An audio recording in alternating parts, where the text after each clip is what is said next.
can't be. When they talk you down, tell you what you can't have.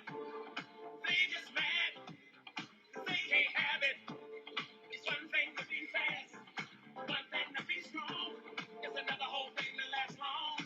Yeah, it's another whole thing to keep going. The teachers always with grades, with paid, with made. That's why I got.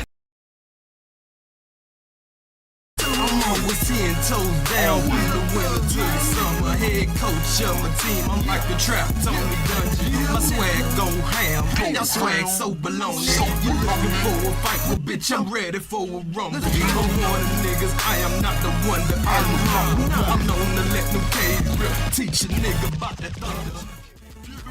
Hold up, little daddy, when they call me, you on my time. No need for discussion, I ain't rushing, let me serve mine. Already flying, like my whip done grew wings on it. Got that solid D like 3 NFL teams on me. Heater on me like the middle of December. Finna find a low number and G grind all winter. I'm cooking dinners and I ain't talking about soul food. And get your mans to holler, serve who, bitch, I don't know you. Street smart, you know I study these streets, but get real ignorant when I'm fucking over niggas' beats. We athletes fuck around and get rolled over. Miami Heat to push a front line like a bulldog. Respect me, call me general. Playing what you chillin' do. My heart like an igloo. My game Gensu. I go and pull a Carmen Diaz. Some big shit, homeboy like an elephant ass. Yeah, and I'm the gas in your auto. And I don't need luck, you rub the wood on the palo. You think about competing, make it hard for you to swallow my amigo like a pasta. You can get it when you're out. Your lady up and yada by the way she bust it open. Got me feeling like the man. I leave that pussy smoking. A nigga coasting, pockets on cruise control. And GA 95 with a load of blow. Yo, this is to the streets. Y'all know what time it is.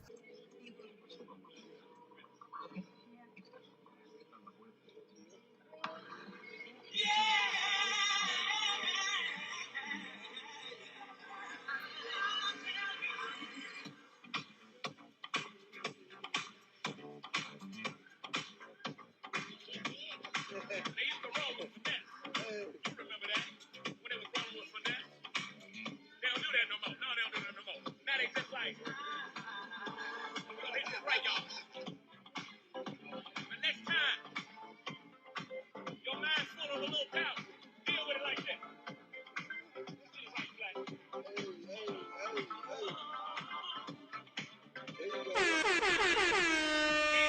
Mic check, mic check, mic check, mic check. Mic check, mic check. Mic check, mic check. When they talk you down, tell you what you can't be. When they talk you down, tell you what you can't have. They just mad, 'cause they can't have it. It's one thing to be fast, one thing to be strong. It's another whole thing to last long. Yeah, it's another whole thing to keep going. All right, y'all. Salute, salute, salute. I'm glad that the mic check done went through. So I hope everybody good so far, man. I want to come back with another live. That was more on a serious note, you know. We had a little fun earlier today on the bullshit or whatever. But there's a couple of things that's going on in the real news that I kind of wanted to cover that I thought was interesting. So let's get there. Let's get there. Y'all make sure y'all hit the like button on the way in. We is on the old channel, man. We ain't been on this channel in a long ass time, y'all. Yeah, we ain't been on this channel in a long ass time. So, you know, forgive it if we don't have the audience that we have on the other channel. I could have went on the other channel, but I figured that maybe we should put a little content on here, especially if it's not the bullshit. You know, this channel ain't for the bullshit no more. This used to be the bullshit channel. This used to be the channel for all the fuck shit, but we're trying to make a couple of changes around here on Ears to the Street, so we definitely wanted to switch it up just a little bit, put a little something on here. I usually been doing uploads on here lately, but I figured I would do these stories on this channel. So let's get started, man. The first story that I do want to cover, man, is a story that I've been watching a couple of days lately on the news and everything, and everybody probably already seen it, and it's having to do with this whole Olympic boxer thing. So, everybody's been having their issue with, the LGBTQ and, what do you think about men and women's sports? And the way that this thing is shaping out, man, you would never think that you would have to look on women's sports and look at a sport that is violent as boxing and have to say there's a possibility that one of those people that are fighting is not a woman. But you're supposed to be looking at a woman's match. So here we go right here. Let's I've got an article right here. Not an article, but a news clipping of them discussing this on Fox News. So let's see what they had to say on the news about what's going on in this situation. And then we're going to get into what's really going on. And I mean, I guess we're normalizing this type of stuff right now, so it seems, I guess, normal that people are, just ignoring that you just had a man literally beat up a woman on live TV in front of the world. But let's check this out. They're hermaphrodites. We all took biology. We know they're hermaphrodites, but they can test for your levels, right? And that's the key here. If this person is testing at levels that make it unfair to compete with women who have vaginas and nothing else, then it seems like a pretty right. I hear you, but the XY chromosome, I get that, but they're saying, the IOC is saying that they have gotten their testosterone levels within the level that is eligible but to do you compete. think Now, this is what the problem is. How can you tell somebody that a so-called man has gotten his testosterone level low enough to now fight a woman? What's good, Queen Keish? How can you tell another woman that, hey, yeah, this man here, he done been a bitch-ass nigga long enough. Now you can legally fight him. So all you got to do is identify to be a woman and you can punch a woman. This is crazy. You'll literally go to jail if you fight a woman, but now you can get into Olympic boxing and say, hey, I ain't got no chance with no man. So I probably can win gold if I fight a woman. That's crazy. On a world level. that boxer is a DEI boxer? What? No, it's a real question. what? Does he have an advantage? Goldie's laughing Does he here. have a chemical advantage know, because of the hormones in his body? And I think there's a lot of people who watched that match and thought it was a mismatch. And I don't think that's a very controversial thing to say. We all took biology. We know they're hermaphrodites, but they... Everybody watched this match. Now let's look at the match, y'all. Let's look at the match. And this shit is pathetic because now they're starting to try to get on Twitter, and I'm about to show y'all some Twitter stuff real quick. Now they starting to get on Twitter, and you got people that's trying to, oh, it wasn't no man. Oh, he was born a woman, and all that shit like that. But you know, the internet is undefeated. You ain't gonna get on the internet and try to tell folks that this nigga right here is a female. Like somebody put in this comment, why does he need a nut protector if this is a woman? Hold on, let me go.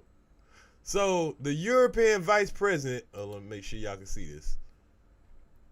So the European vice president, this is what he had to say about the situation. This is what he had to say. Let me make sure y'all can see this.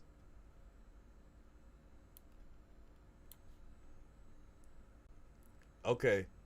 He says, the European vice president of World Boxing Organization has come forward to confirm that Algerian boxer Amain Khalif, I think that's his name, is a male.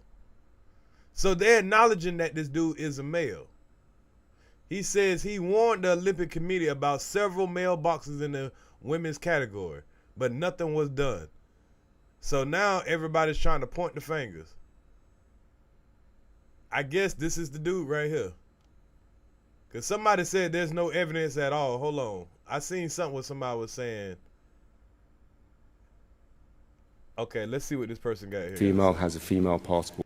So the text say, I'm surprised by the harsh criticism of many people, even though they know she was a real girl. So they're trying to say now that it was a real girl. But you know the internet undefeated. This is not. The Algerian boxer was born female, was registered female, lived her life as a female, boxed as a female, has a female passport. This is not a transgender case. There are many women with higher levels of testosterone than men. So actually the idea that testosterone... So he's trying to say this person was born a woman, but just got more testosterone than the average woman. Get the fuck out of here. So now they're trying to cover it up. Test is some kind of magic bullet is actually not true. Are these athletes women? The answer is yes, according to eligibility, according to their passports, according to their history. A test which may have happened overnight was a made-up test, which is new. I don't think we should give that any credence at all. If we start acting on every issue, every allegation that comes up, then we start having the kind of witch hunts that we're having now. The Algerian boxer... I call bullshit, y'all. I call bullshit. What's good, Wise Live? I call bullshit.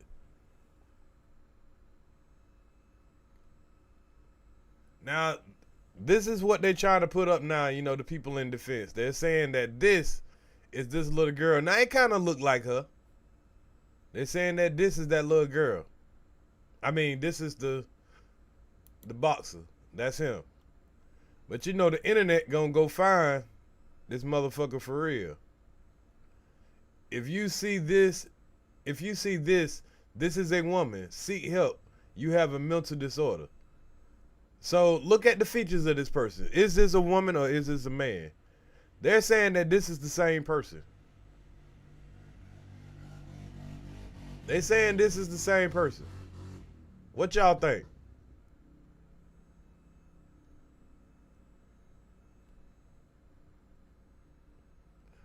Now, like they say, why would you need a nut protector if it's a real woman? Why would a real woman need a nut protector? This woman in here ain't got no nut protector.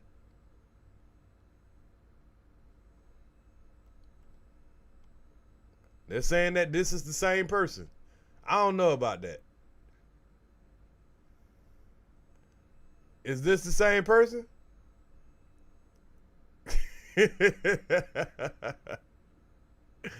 Oh, man. Is this the same person, y'all? Yeah, that's the same person, y'all. You can't hide that nose. You can't hide that nose. This is not a fucking woman. Nah, dog. Somebody put, anyone claiming I'm a man and won the fight unfairly can suck my dick. Oh, shit, man. These folks crazy. Oh, man. They'll tell your ass anything. You gonna see some shit dead in your face, and they'll try to tell you that what you just seen ain't really what you just saw. Say her Instagram is confusing, some of misleading, some of her pictures look female, another she look male. Right. Cause I'm looking at, you know, Twitter is kind of tricky. You know, Twitter can do some stuff. But if you gotta guess, if you gotta be this confused, man, it ain't fair. It ain't fair. It ain't fair at all if you this confused. But anyway, I found a couple of memes that I thought was funny. Hold on, let's pull them up.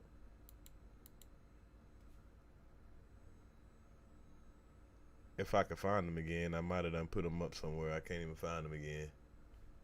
Oh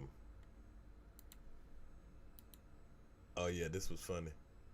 Cause South Park got this thing dead on the money, y'all. Look at what South Park already did a couple of months ago.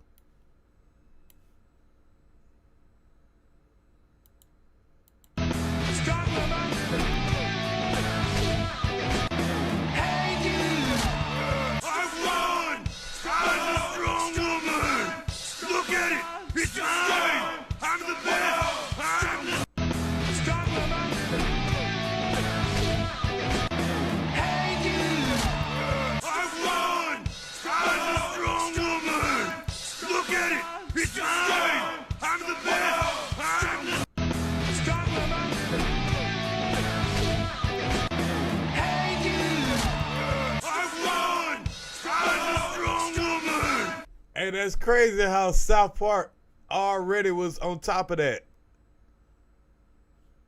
Cause they already seen what kind of, what we was going at with this. You can identify as a woman, you can beat up on a woman. You can actually win gold in a championship as a damn man. That's crazy.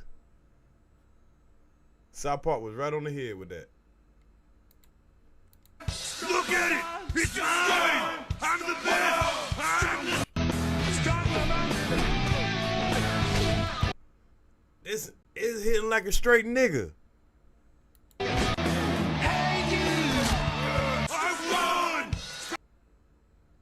And when you look at the two frames, look at the frame, man. Look at this woman's legs. Look at this man's legs.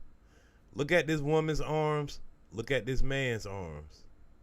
Look at this man's jaw, face, all the features. Look at this woman's. Just because you get a skinny ass dude that has low testosterone, that does not make it a woman. But let me get off of this subject before I get myself in trouble. Y'all ought to know how these folks is. Y'all ought to know how these folks is. Let me see what else they got over here on Twitter. That covers, that shows anything that might.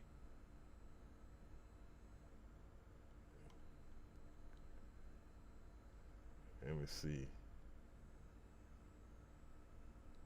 And the sad thing about it, you got the dude that won the fight. He's acting like he's the victim. He over there, crying and everything, trying to act like he did something wrong. I mean, he didn't do anything wrong.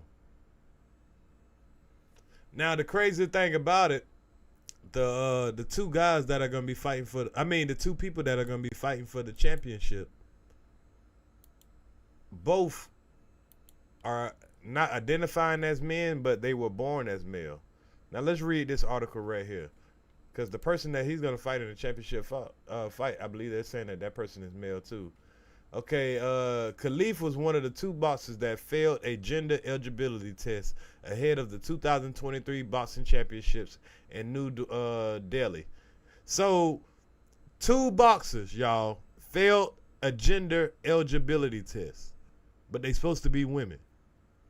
While some reports indicate Khalif was found to have had a high enough level of testosterone, the International Boxing Association, IBA, which administered the test, said Khalif failed a separate and recognized test in a statement on Wednesday. IBA President Omar Krenlev, I think that's how you say his name, Khalif was proven to have XY chromosomes. XY chromosomes. That's a man. That's a boy. Which sparked outrage throughout the sports world and beyond. XY chromosome indicate that an individual is a male. However, certain conditions can allow a woman to present XY chromosomes. It remains unconfirmed which condition Khalif may have, if any. However, IBA is an ongoing dispute. So they're trying to say this person is something like a, morphodite or whatever like that. But nah, bro, you can't have XY chromosome and still all of a sudden you be fighting women. This nigga got a whole pecker. You know the internet gonna point it out. Hold on, let me take this down real quick. No telling what Twitter might show.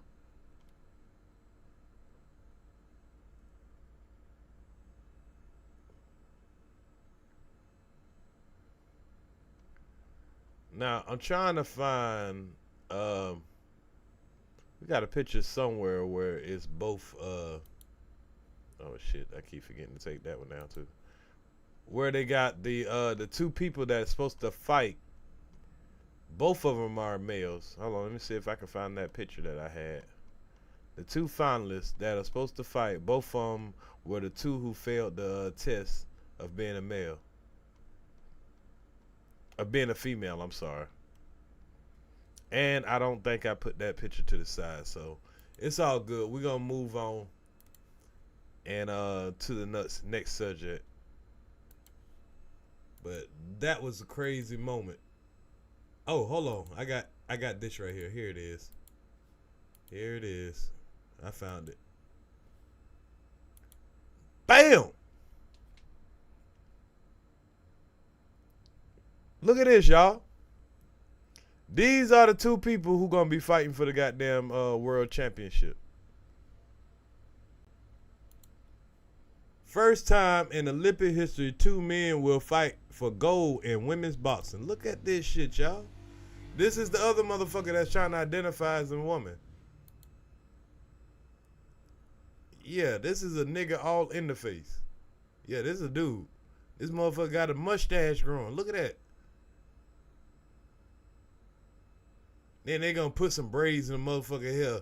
They put some weave in the motherfucker hair just so it'd be a little bit more believable. They know what the fuck they was doing.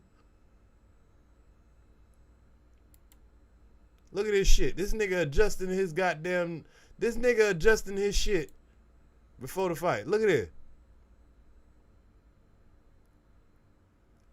This nigga gotta adjust his nuts and shit before the fight.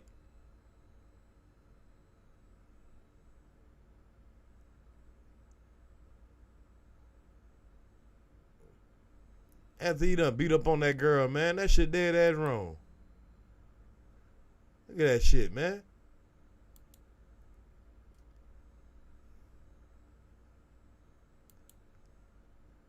Ain't no fucking way. Everybody know this a fucking dude, man. Ain't no damn way, man. This shit dead ass wrong.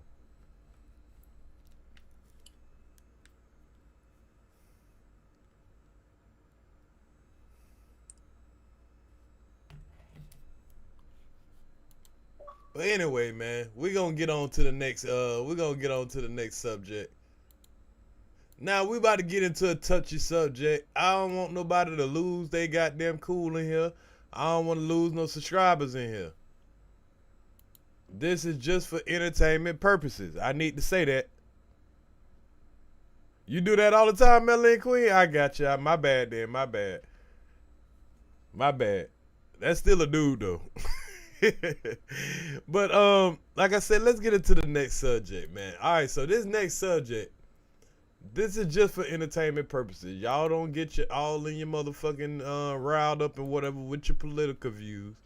I don't give a fuck if Donald Trump win. I don't give a fuck if fucking Kalamala win. I don't give a fuck if Joe Biden come back and win. I don't give a fuck because ain't shit gonna change. I lived through several eras. One of the eras I lived through that I knew had me fucked up was the Bush administration. I went through the recession. I know what a fucking real recession looked like. I know what the economy went from sugar to shit. Ain't nobody gonna sit in here and keep telling me a whole bunch of shit about one candidate or another. I've lived enough days to know who ain't shit and who got them, who can help somebody out. Neither one of them. The country is racist, whether you got blue or red in that motherfucker. But this shit be entertaining, especially Trump motherfucking ass. So let's listen to Trump entertaining ass come up here, treat these women like shit. But to Trump's defense, Black people, we got to do better, man. We got to do better. We got to do better. I don't like all this motherfucking victimizing shit that a lot of our black people do. I don't like just because you're black, people feel like, oh, whatever president got to come in here and they got to fucking give us a whole bunch of special conditions. Oh, what this president gonna do for us black people and all that? They ain't never did shit for black people, so why you always trying to expect one president? Just because a president might have a little color in their gene pool, now all of a sudden they supposed to save the whole black race. I don't believe in that. The president is supposed to do for all the people, in my opinion. All the people. Yeah, black folks, we do got it hard. We do got it fucked up. We do deserve a couple of things. Don't get me wrong. But y'all niggas do the same shit every election. You go talking about, so what you gonna do for the black people? What you did for the black people, this and that, and you don't require the shit once these people get elected. You don't require your elected officials, your local officials to do the same thing that you're expecting your president to do. But let's check this out, man. Let's check this out. Now, this is a conference for black journalists. Black journalists. And this was held in Chicago. And they had a couple of black ladies up here. And I felt like this is a setup altogether. Trump shouldn't even pull up on this, but Trump is trying to get the black vote. So he probably thought it was a good idea to sit down with some black women. And this is how this shit went. For former President Donald Trump.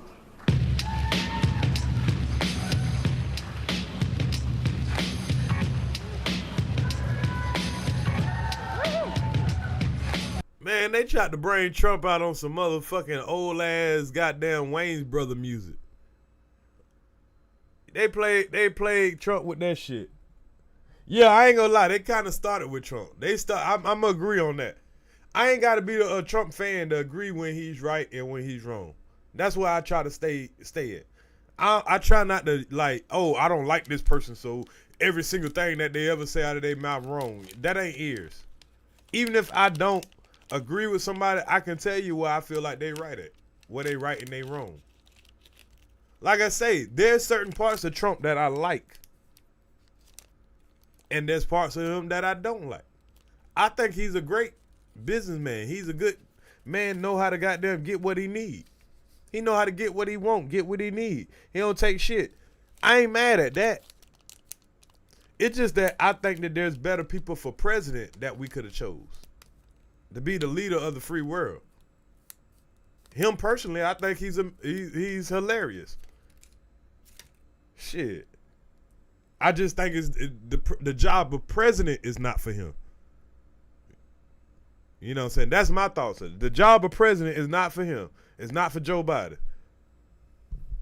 That's my opinion about it. But him as a person, yeah, I like Trump.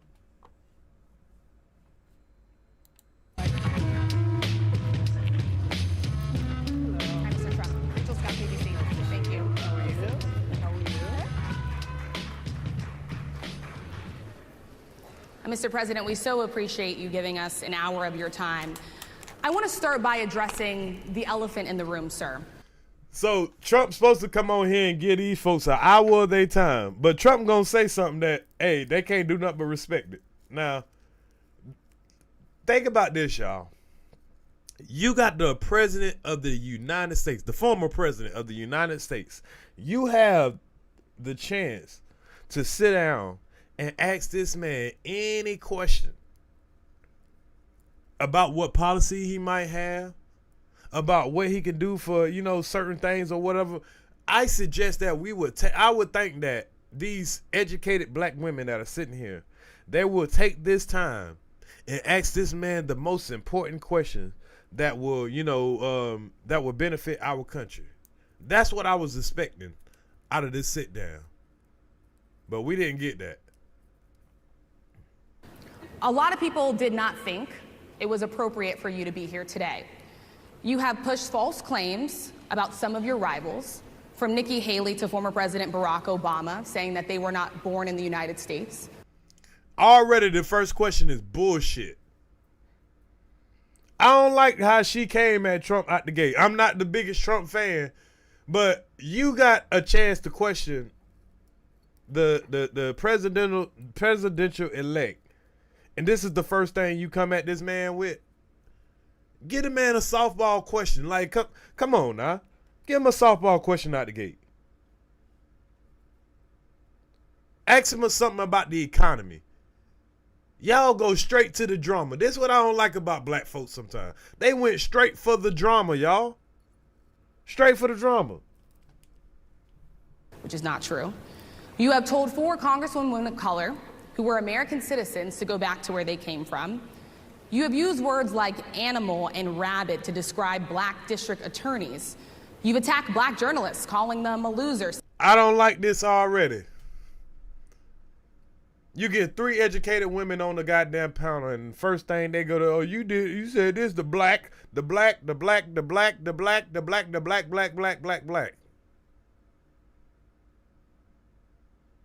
God damn, man. Can we just get a straight up American question first? Fuck all the black woman shit. Get American question first. I ain't like this. I didn't like her question. I didn't like the way they came out with it. Saying the questions that they ask are, quote, stupid and racist. You've had dinner with a white supremacist at your Mar-a-Lago resort. So my question, sir.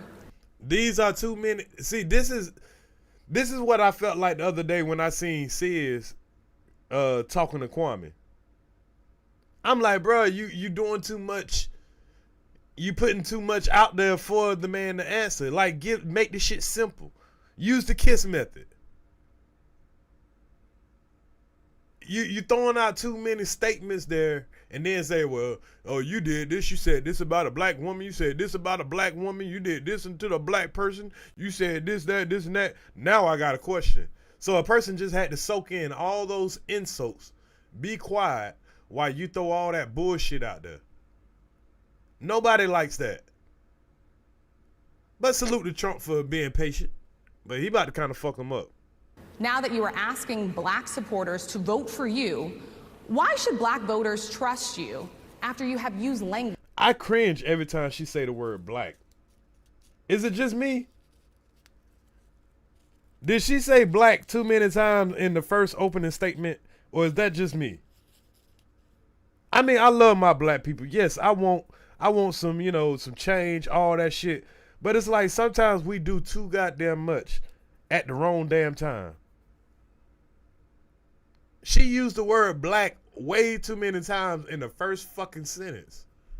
Okay, we know y'all black. God damn, you don't have to remind a motherfucker you black every 2 seconds. Yeah, she been extra. And like I said, y'all already know I'm not the biggest Trump fan. I'm just calling it down the middle. Language like that. Well, first of all, I don't think I've ever been asked a question in such a horrible manner, a first question. You don't even say, hello, how are you? So everybody got to agree to that. Remember, this crowd is black folks. This crowd is catered to the people that are in the conference, in the convention, I mean. So as soon as Trump says that, everybody got to agree. God damn, y'all came off strong. Damn, y'all came off strong. Like, damn, y'all ain't saying hello. How you doing? Let the man get relaxed. Just, what I'm saying? Give him some credit for something he's done. And then come with the bullshit.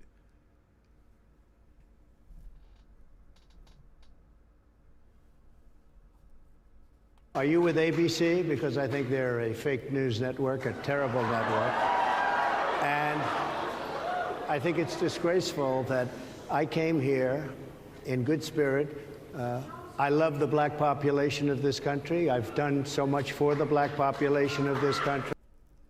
Now, to be fair, I don't like when he uses the black. Nigga, we are not the black. We're not the blacks. But as long as y'all niggas keep referring to us as the blacks, that's how they look at us. We got to always separate ourselves from the people. We separate ourselves as citizens. The blacks. What you gonna do for the blacks? Now he got to refer to us as the blacks.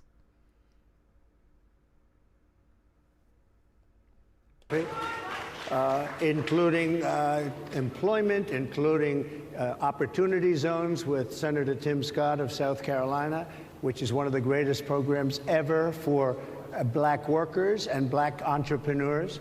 Done so much, and and I say this, historically black colleges and universities were out of money. They were stoned. See, it's nothing wrong with holding him to the fire on the things that he's saying, but you would have had to break those down individually. You just came out there spewing a whole bunch of shit. She should have came out there and said, okay, President Trump, question number 1. Break shit down for this man. You just came out there and threw a whole bunch of shit. You should have question number 1. Okay, when President Obama came into office, the unemployment rate was at 11 to 12% or 14%, whatever it was. When you came into office, it was at 4 point something percent. You got it down to 3 point something percent, which is 1 or 2%. What will you do next time to get it down even more? What would you do to, reverse the inflation that we're going through? Questions that matter to all the people. All the people. Everybody's trying to make sure they stay working. Make sure the inflation goes away. This is what we keep fucking up at. Every time you keep trying to separate the room, that's what's going to end up happening. Are you trying to get the black vote? Y'all niggas either gonna vote or not. If you don't vote, it helps him out. If you vote, he wants you to vote for him, but if you don't vote for him, nigga, you ain't gonna do yourself no good. You gonna vote for whoever you gonna vote for? If we get a Democrat, cool. If we get him, they gonna fuck shit up. I mean, whatever the case may be. But you're acting like you're actually holding this man hostage with just your votes. It's not going to go like that. Everybody knows it's about the what they call the electrical votes. So he just hit for face. Call broke, and I saved them, and I gave them long-term financing, and nobody else was doing it. I think it's a very rude introduction. I don't know exactly why you. I gotta agree with Trump right there. That was a rude ass introduction. The electoral votes, yeah, electoral votes. That's what it's about. Y'all ain't got a Democrat over there that can beat Trump, unless you gonna bring Obama out of retirement. Obama can't run no more. Y'all ain't got a bitch over there that can fuck with Trump. It's too many motherfuckers that he done got now won over with just a sales pitch. Trump is smart enough to know it ain't about what you know, it's about the sales pitch. He sold the American people. And I believe he sold y'all on a bunch of bullshit. But he sold it. Y'all gotta sell the people. Would do something like that. And let me go a step further. I was invited here and I was told my opponent, whether it was Biden or Kamala, I was told my opponent was going to be here. It turned out my opponent isn't here. And I told y'all, I'm not on no side.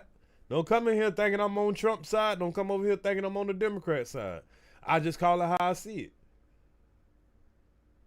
I'm not taking up. I'm not on both sides. I'm not on either one of the sides. It's all bullshit to me. I've been around long enough. I've been around when the recession was really here. I was really out of work for years with a good trade because of the housing market, because of the banks. So I know what a real recession look like.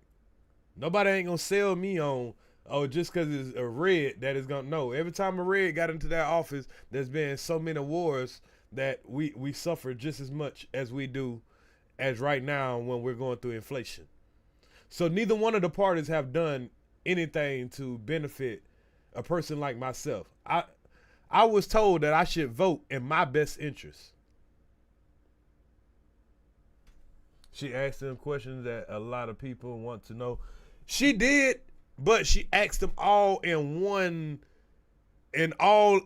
The first question, I agree with she asked the questions that people want to know. Let's say that. But she piled it all on in the very first question. That's what I'm saying. I don't mind her asking the questions, but she should have spoon-fed the man the question. Gave him one question at a time. She came as a attack. What came off as an attack. That's what I'm saying.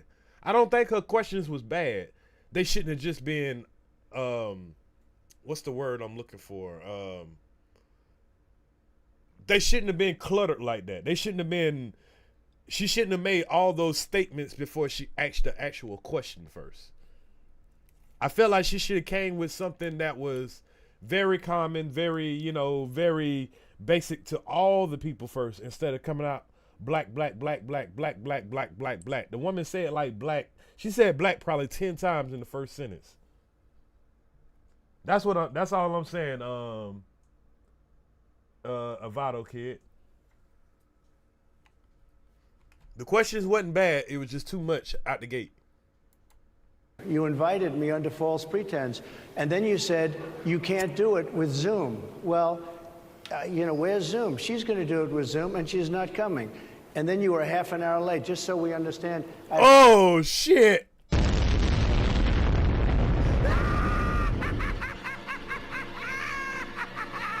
Black people, we got to do better. See, now Trump about to paint this shit out of some old ghetto ass shit. How the hell y'all niggas half an hour late for the fucking ex-president? Y'all invited the man under false pretense. You told the man that goddamn y'all wanted the man to come up there. He wanted to come up here. It was in both of y'all interests. Y'all want to give Kamala Harris an interview on Zoom. This man is busy. He would have rather did this on Zoom. He don't want to come in here in front of all y'all niggas. But I got to give Trump a salute for pulling up. And y'all was 30 minutes late? Ah, hell nah. Come on, black people. So Trump is going to win that argument in front of his white people. Oh, y'all niggas came under here and the first thing you do is attack a nigga after you was late? Come on, man. Y'all niggas on CP time. It turned out my opponent isn't here. You invited me under false pretense. And then you said, Kamala. Oh, so Trump thought that Kamala was going to be there. Trump thought he was going to have some smoke. And nobody else was doing it. I think it's a very rude introduction. I don't know exactly why you would do something like that. And let me go a step further. I was invited here and I was... Exactly. Truth, knowledge seeker. There was too many emotional questions. That's the word I was looking for. That's what I was looking for. The questions were too emotional. And they should be logical. These are journalists. I don't expect these to be the type of people who jump up on Sid's panel to ask Kwame questions. When I heard them asking questions to Trump, it reminded me of the people that come up on my panel or Sid's panel or anybody's panel when Kwame come up and they just want to ask a whole bunch of questions that are irrelevant. They just want to hear the man talk and they just want to, get a debate and argument going. When you can really just get straight to the point and put the person's feet to the fire instead of with all the bullshit emotions. Told my opponent, whether it was Biden or Kamala, I was told my opponent was going to be here. It turned out my opponent isn't here. That's fucked up. That's probably the only reason Trump came up here, because he thought his opponent was going to be there and he thought he would have a light debate in front of black people. So y'all done tricked Trump to come up here, man. God damn, that's fucked up, man. Wouldn't let that shit happen to me, though. You invited me under false pretense, and then you said you can't do it with Zoom. Well, where's Zoom? She's going to do it with Zoom, and she's not coming. And then you were half an hour late, just so we understand. I have too much respect for you to be late. They couldn't get their equipment working or something was President, I would love I think if you it's can a answer very the question nasty on your rhetoric question. and why you I have believe that answered the black voters should question. trust you with another 4 I have years. been the best Damn, I ain't gonna lie. This one of the best reactions I've ever seen Trump give. He didn't get out of pocket. He didn't call her no names. He was just like, hey, I got too much respect for you motherfuckers to be late. And I can't do nothing but feel him on that. You ain't gotta like Trump. But goddamn, you can't be late. Y'all can't be the ones hosting the damn convention and you late. I see exactly what Trump doing. But what I'm saying is we can't feed into it. I see exactly what he's doing. Right now, he's dog whistling. He's talking to his people how y'all niggas late, making it look like the news is attacking him. Right now, we're playing right into his shit. That's why I said she shouldn't have came out so emotional. She asked good questions, don't get me wrong, but she forced it. She came out with emotion. And she played right into his hands. This is exactly what he wanted. He want to look like the victim. This is the only time Trump gonna talk logical, because now he knows that you came out too emotional, and now he gets to be the victim. Y'all was late, so he get to tell his he get to tell the KKK friends. You see how these niggas always late? You see how these niggas got all this nigga rig shit? You see how they came at me? You see how these black women coming at me? I tried to be fair. I tried to come up here and have a good conversation. You see how they do? I did all this for the black people. See how they do? Play right into his hands. For you to be late, they couldn't get their equipment working or something Mr. was President, wrong. I would love I think if you it's can a answer the very question nasty on your rhetoric question. and why you believe. Now she's interrupting the man. You got to let the man get it off his chest. You just came up here with all that smoke. You asked the man a question. You got to let that man see. This is where you asking those long ass questions. Now you got to expect a long ass answer. You did that complex ass statement and question and all that shit. Now you got to respect that this man got to address everything that you said. You supposed to be a journalist. You should know better than that. Answer the question. Trust you with another I 4 have years. been the best president for the black population since Abraham Lincoln. Damn. See, now you got to listen to this shit. But now you're sounding emotional because now you want to stop him. Now you want to say, no, you wouldn't. That ain't true. No, you got to let the man talk now, or you're sounding disruptive. If you wouldn't have started all that shit from the beginning, he wouldn't have been able to do all this. He wouldn't have been able to. Now you got to listen to it. This man ain't been the best president since no fucking Lincoln, but now you got to listen to it because you can't come off as disruptive. But that's exactly what you're doing right now.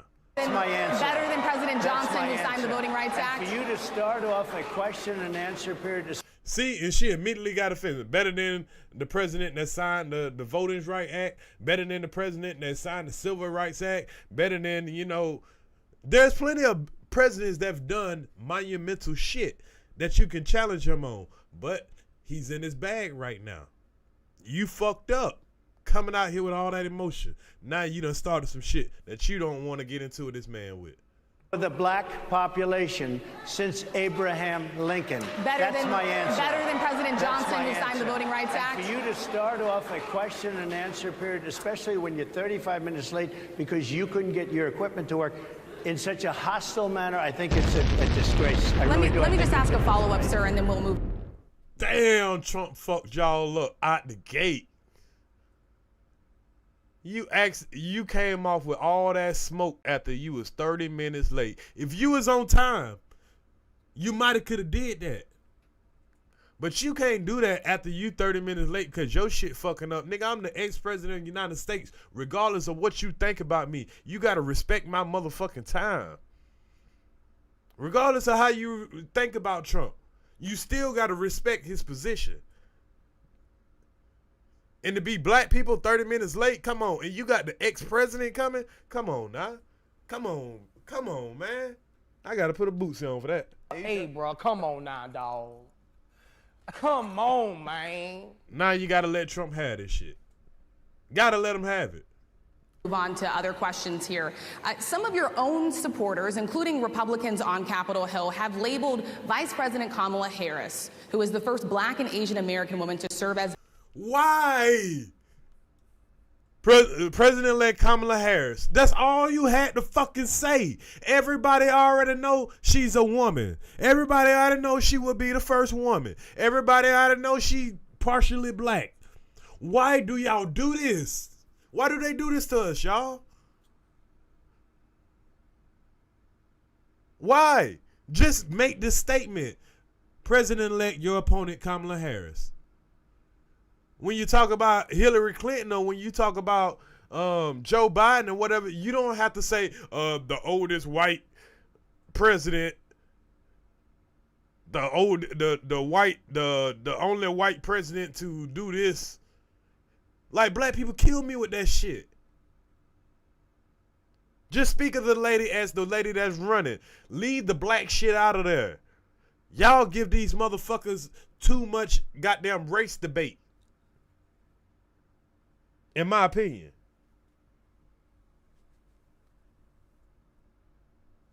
Vice president and be on a major party ticket as a DEI hire. Is that acceptable language to you? And will you tell those Republicans and those supporters to... Ask one question, woman. One question. You see how she couldn't even just ask one question. She got to add all the extra shit. Listen to this long-ass question she asked this man.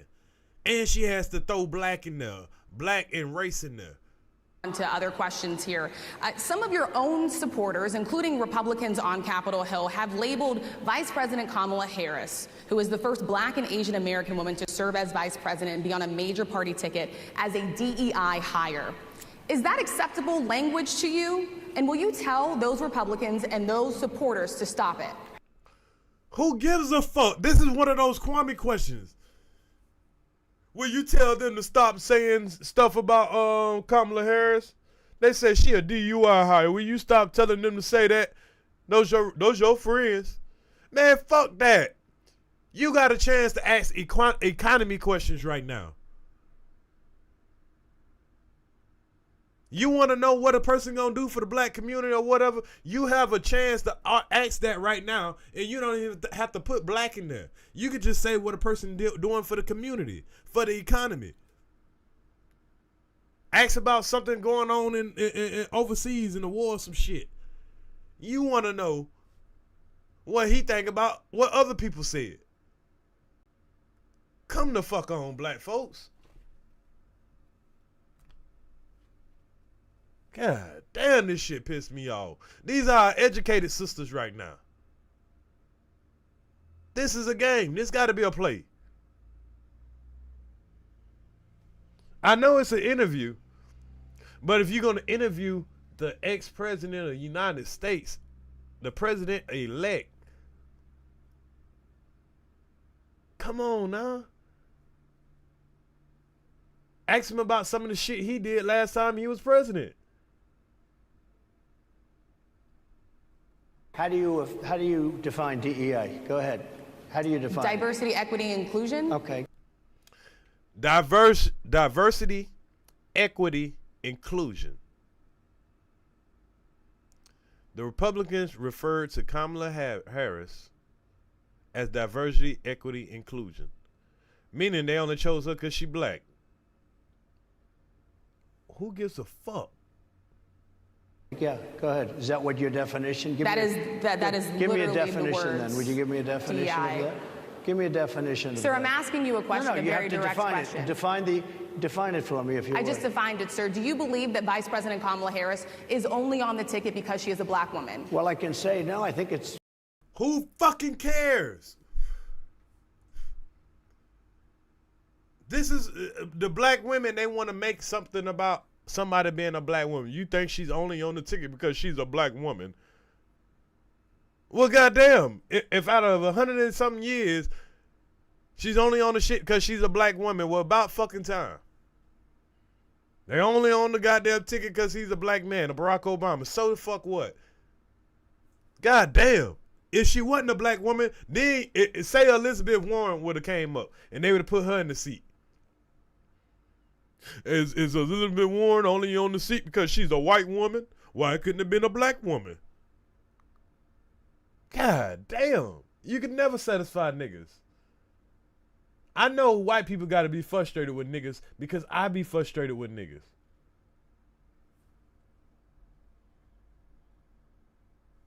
I'm frustrated with niggas. How can a white person not be frustrated with niggas?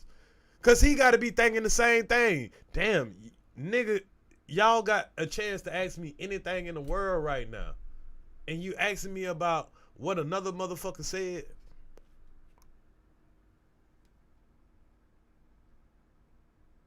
Nah, he's not going to answer any of the questions because he don't respect her no more. Sometimes an interview is about gaining respect. You know what I'm saying? Then you can, the person that you're interviewing, sometimes you can give them a respectful answer.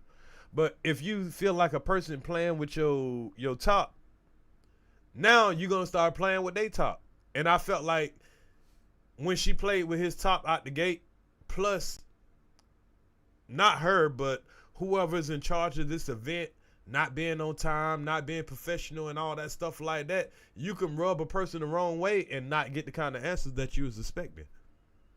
For that reason right there. And it could have been, their plan. Try to catch him as a dude that don't support black women, don't like black women, or, whatever. But to his audience, they gonna be like, hey, that woman was rude. That none of those people asked any questions that mattered about anything. That's how people gonna look at it. I'm not a Trump supporter, and I'm looking at it like that. I was so pissed off. I'm like, woman, get to the real questions. You're letting him get away with this type of stuff because this is what you're setting up for him. You asking this man crazy questions, he gonna give you crazy answers. Maybe a little bit different. So I've known her a long time indirectly, not directly. Of course, he's not going to answer this question. Do you think Kamala Harris is only elected because she's black? No, he already said it. He thinks she's only elected because she done fucked her way up the ladder. That's what they really want to say. She fucked her way up the ladder. It ain't got nothing to do with her being black. They think she trying to fake like she black. That's what they want to say. She ain't black. She faking like she black. She ain't never been around no black folks and all that shit. Now she doing all the black shit for the black people. That's what they want to say. Very much. And she was always of Indian heritage, and she was only promoting Indian heritage. I didn't know she was black until a number of years ago when she happened to turn black, and now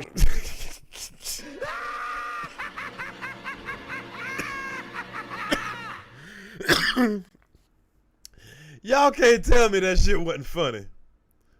He said she always promoted Indian heritage.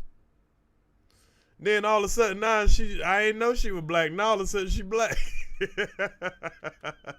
Hey, and he trying to break it down in the most non-racial way he could possibly do it. But y'all won't stop putting the black shit out there.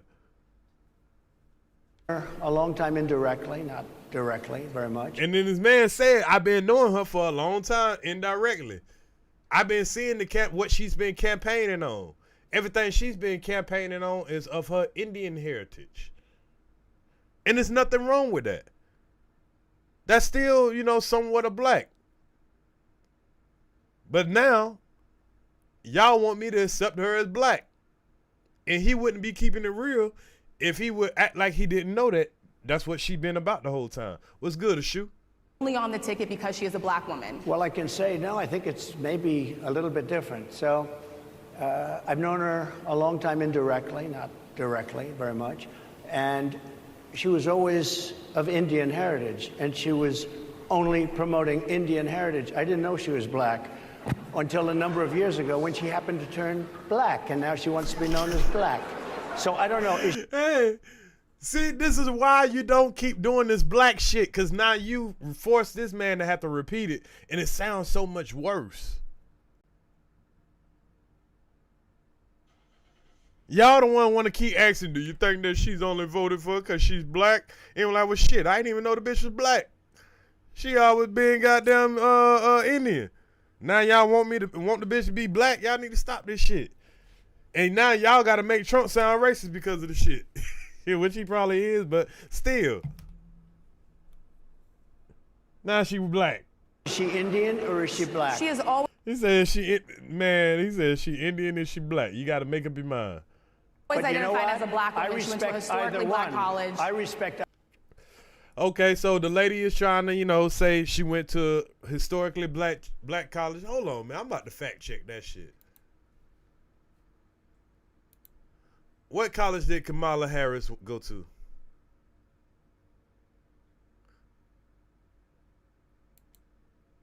She went to Howard and she went to San Francisco Law School. So Howard Law School is a historically black college.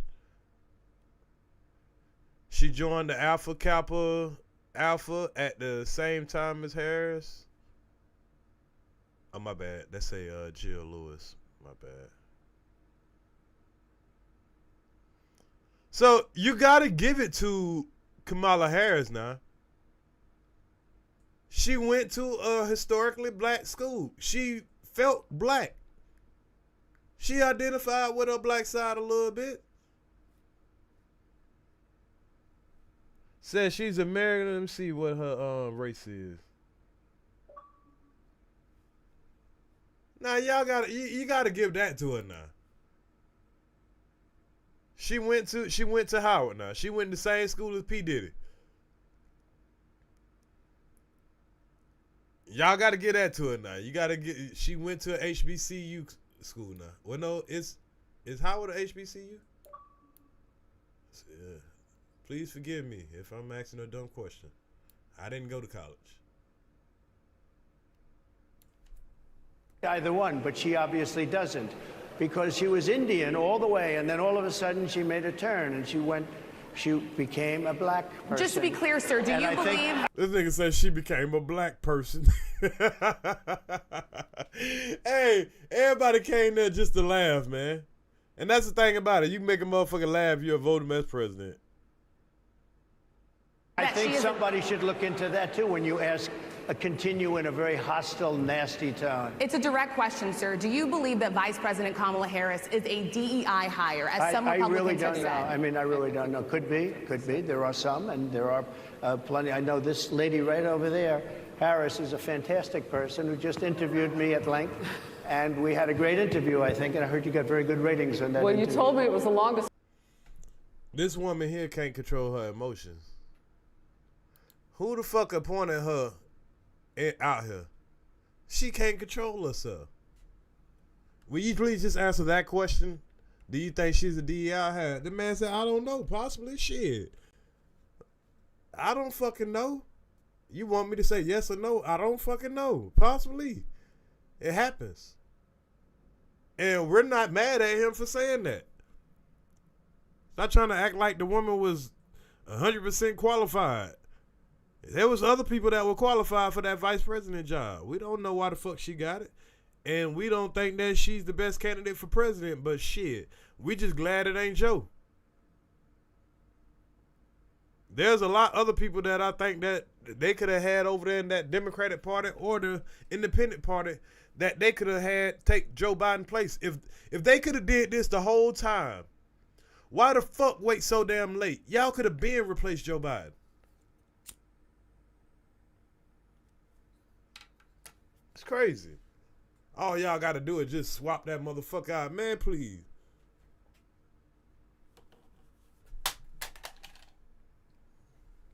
You know, this lady right over there, Harris, is a fantastic person who just interviewed me at length. Look how she rolled her eye, boy. She ain't like that shit there. Damn, my bad, y'all. I missed it. Went too far back. Sir, do you believe that Vice President Kamala Harris is a DEI hire, as some Republicans really don't have know. said? I mean, I really don't know. Could be. There are some, and there are plenty. I know this lady right over there, Harris, is a fantastic person who just interviewed me at length, And we had a great interview, I think, and I heard you got very good ratings on that Well, interview. you told me it was the longest one of your life, so we had a good discussion. Look, I want to talk about why you're here today. I mean, it is not lost on us how divided we are as a country. And as you were coming today, we really got to see that we were divided along the lines of race, along the lines of gender. And there. Why? Why are we still here at gender and race? Why? There is this question of, in this moment where we are, why come here? What is your message today? This woman say, why come here? What is your message? So his team must have set this up. They must have felt like this would look good for Trump to come and talk to black America, particularly the black women. Because, of course, they need the black women vote. They need the women vote all together. Avocado the kid, Avo the kid, what was your question? My bad, I missed it. You said you had a question. I missed your question. I might got to scroll up. Let's bring out the former president of the United States, the Republican nominee for president, former President Donald. Oh, shit, my bad, y'all. Damn, how did I kick that back like that?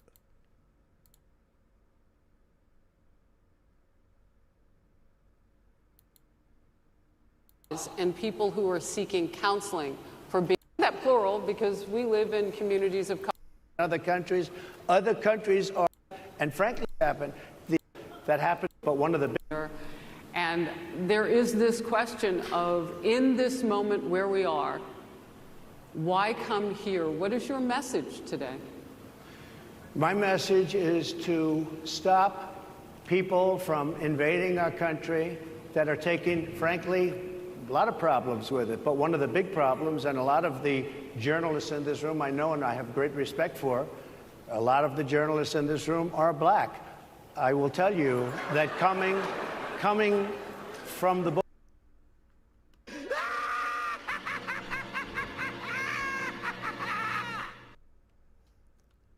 Hey, what do you expect them to say? Journalists in this room I know and I have great respect for. My message is to stop people from invading our country that are taking, frankly, a lot of problems with it. But one of the big problems, and a lot of the journalists in this room I know and I have great respect for, a lot of the journalists in this room are black. I will tell you that coming from the border are millions and millions of people that happen to be taking black jobs. You had the best. What exactly is a black job, sir? See, that's where they was trying to set him up. What the fuck is a black job? See, this is how and the same shit don't work in front of a whole bunch of black folks that are working in front of a whole bunch of white folks. You tell a whole bunch of white folks, Mexicans coming across the border and they coming to take your jobs. Some niggas starting to go for that shit. Some niggas, the people coming across the borders ain't the ones coming to take the job. Them motherfuckers that's flying in, they take the jobs. Cause you're right, there's more Hispanics that be on my projects than it is white folks, black folks, or any people. But that's cause they want to bring their ass to work. We can't help that Americans are getting lazy. It ain't that people don't want Americans, it's this that niggas are getting lazy.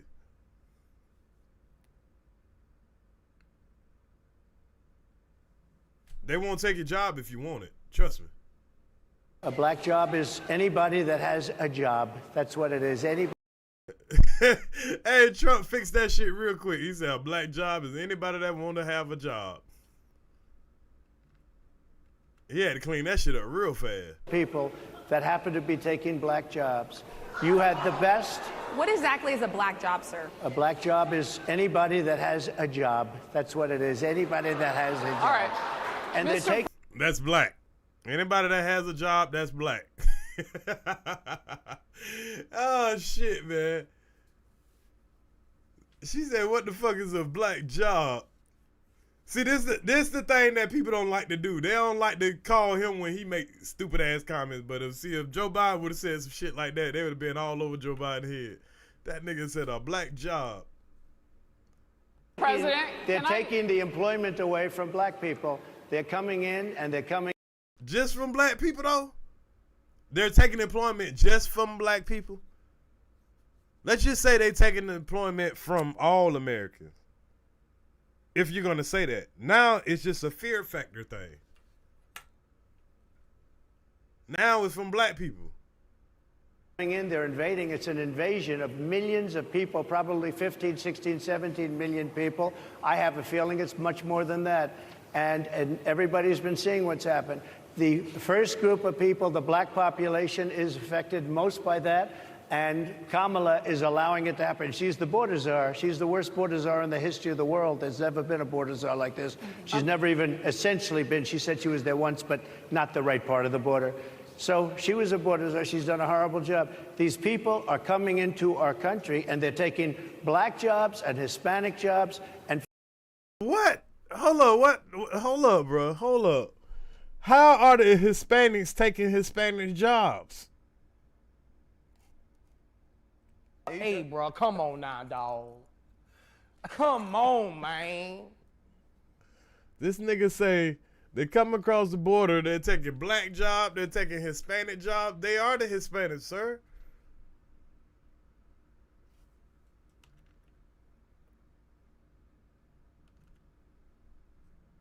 There's never been a border czar like this. She's never even essentially been. She said she was there once, but not the right part of the border. I ain't never seen a person come across the border with no identification, can't speak English, and none of that, and come and take my skilled trade job.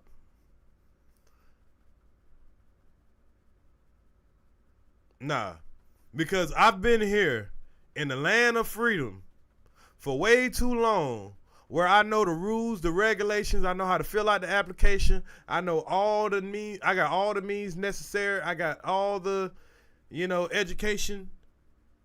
I've been here. So how the fuck can somebody just come across the border and take my fucking qualified job? It don't work like that.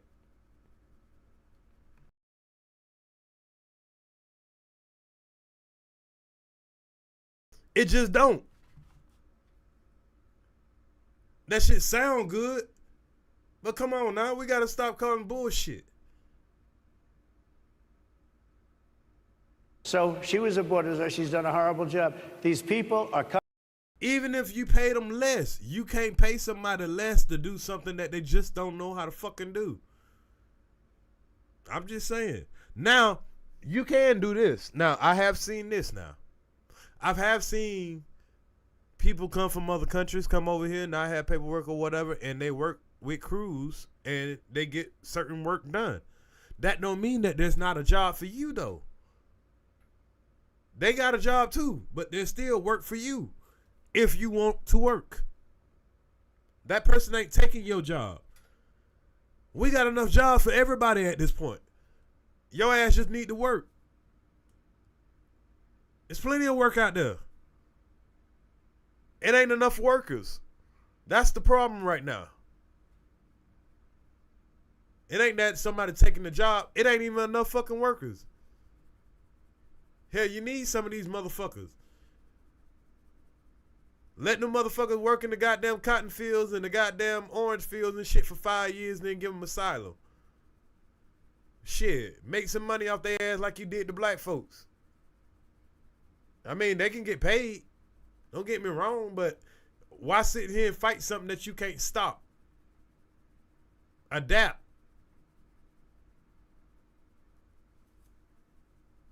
Coming into our country, and they're taking black jobs and Hispanic jobs, and frankly, they're taking union jobs. Unions are being very badly affected by all of the millions of people that are pouring into our country. And one thing, as we discussed, many of these people are coming in from mental institutions, from prison. But why is everybody mad at Obama then? They was calling Obama the deporter in chief. Obama was flying them motherfuckers up out of here, getting the fuck up out of here. Had them motherfuckers all in, all kind of fucked up shit. Y'all ain't like that. Y'all gotta make up your mind. Do you want the motherfuckers gone or not? Because when a president come through and fly them out, then y'all talk shit about them too.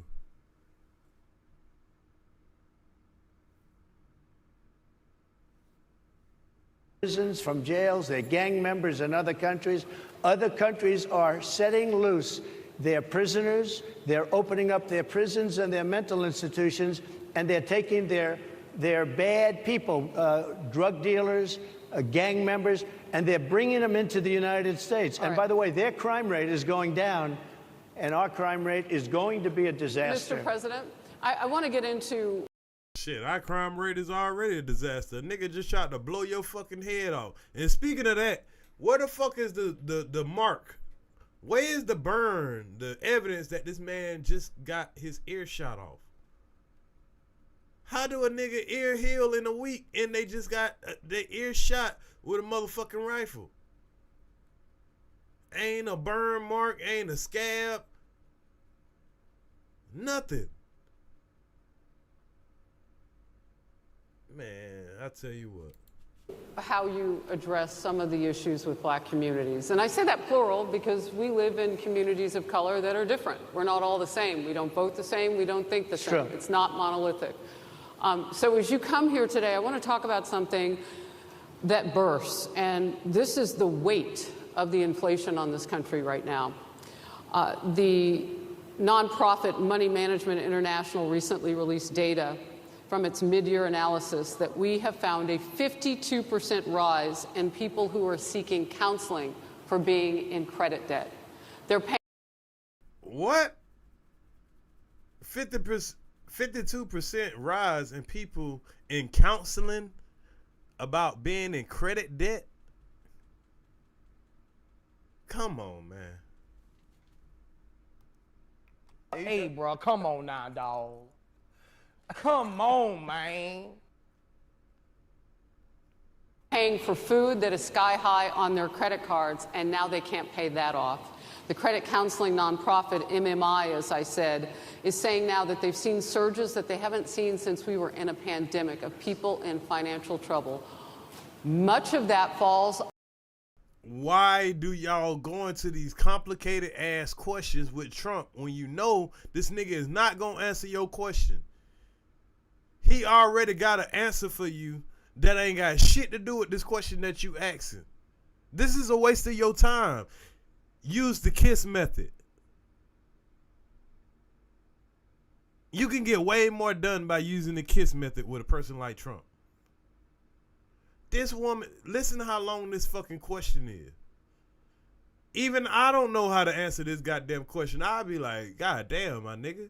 I only came here because I thought one of my opponents was going to be here. And y'all here with these long-ass, dumb-ass questions. Okay, ask, what do you want to do about inflation? Keep this shit simple. MMI, as I said, is saying now that they've seen surges that they haven't seen since we were in a pandemic of people in financial trouble. Much of that falls on the shoulders of single moms, single black moms, when you look statistically. Yeah. How do you turn it around? What's your plan for the black community? Y'all, please don't let this entertainment of politics cause any hostile behavior in the chat.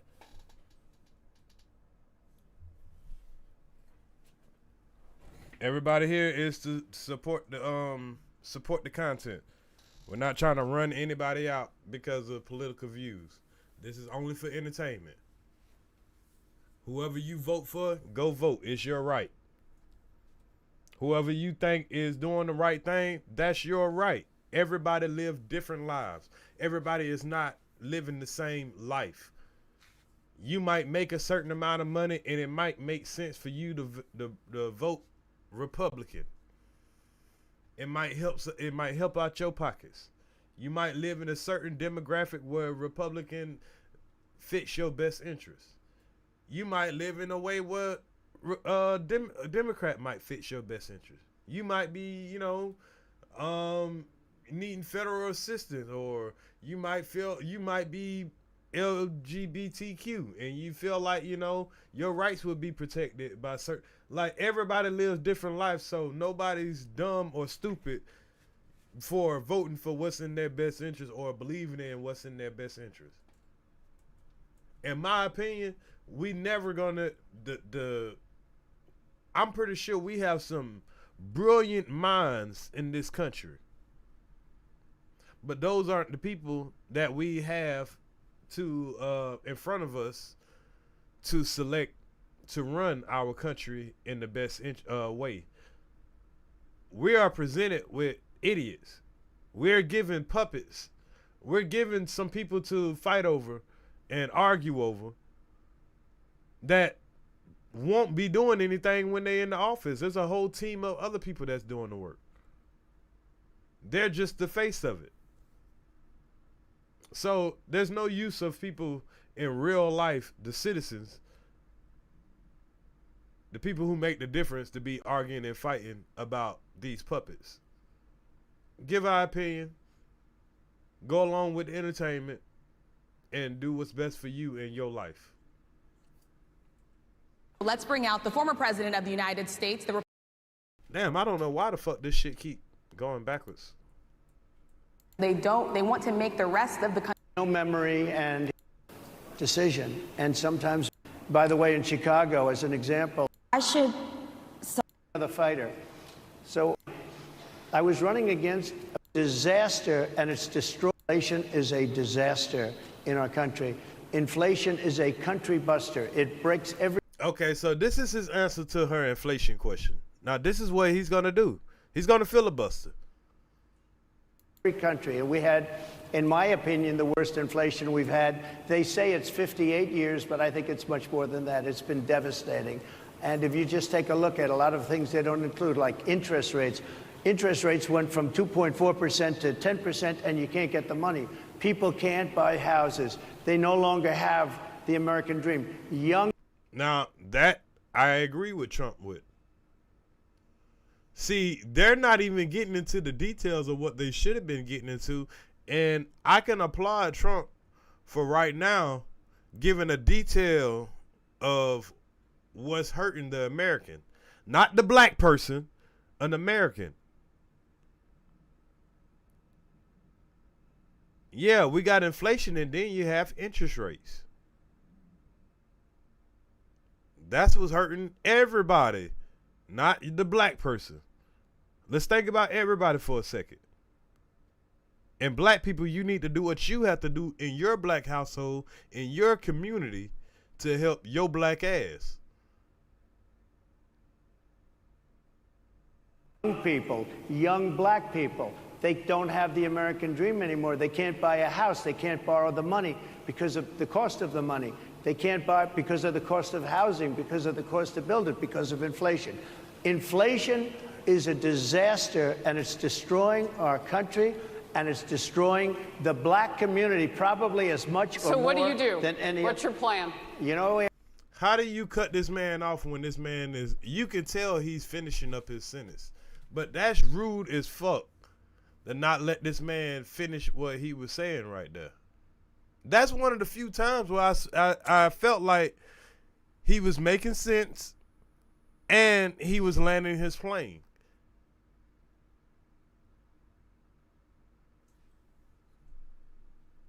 We have to bring down the cost of energy, and that's going to bring down the cost of inflation. This was all started with a bad energy policy by Joe Biden. By the way, I don't agree there. He's saying it's all started from a bad energy policy by Joe Biden. And that's not even true. It started way before that. Way, way, way before that.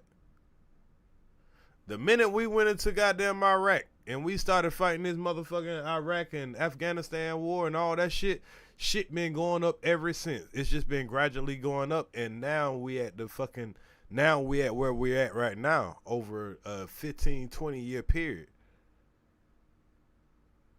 That's all that is. We've been borrowing and borrowing and borrowing and borrowing money ever since we went into that war. When Bill Clinton left office, we were in a $50 trillion surplus. For you people that don't know what a surplus is, that's when your economy, when your national deficit is in the positive. It's in the green. That's what Bill Clinton left us. When George Bush left us, we was in a $50 trillion, we was already in $10 trillion debt. We were going in reverse. Ever since then, every president after that, Barack Obama, his 8 years, he had to go more and more into the deficit. They had to borrow more and more and print more and more money because we had 2 fucking wars going on. So when you print more and more money and you got wars going on, guess what? Your money is worth less. And then after Barack left, he had to print a whole bunch of money just to let the banks, get the banks back going, just to get people back working. Can't be mad at that. Then Trump comes in. Trump, he doesn't trim anything off of that deficit. He doesn't trim not one bit of it.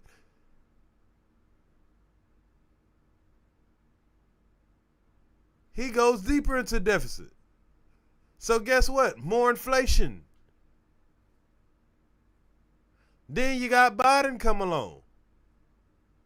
They got to print more money. It's not his fault, but shit, he gets to pile on to all the shit that the last 4 motherfuckers just did since Clinton.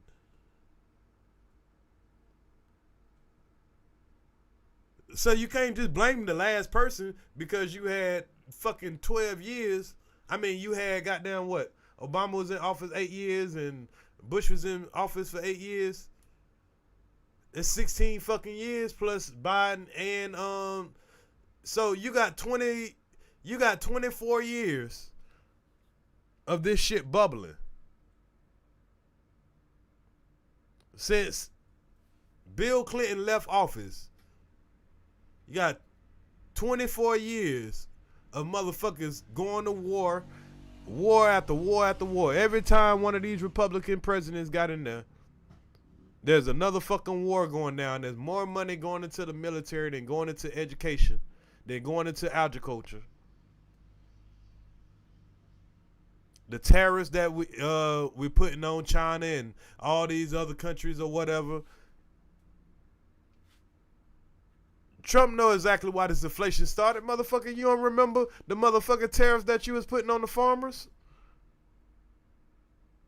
Yeah. Now we wonder why food going up. Stop playing. One president creates a problem, then the next party of presidents, they act like they fixing the problem, and then they create a problem, then the next goddamn, this shit has been a never-ending cycle.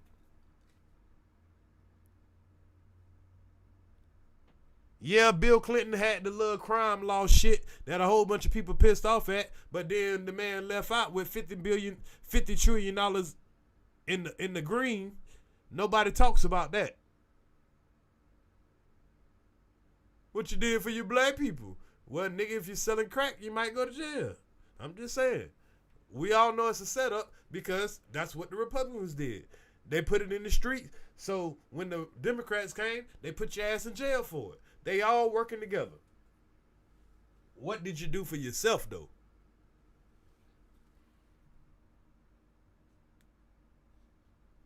What did you do for yourself, though?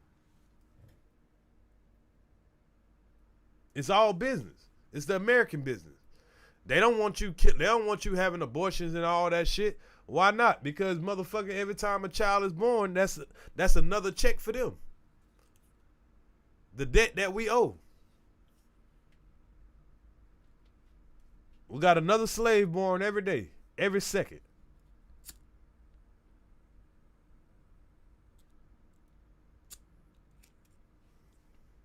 Just, if I might, I was running against a man named Biden. You probably saw that.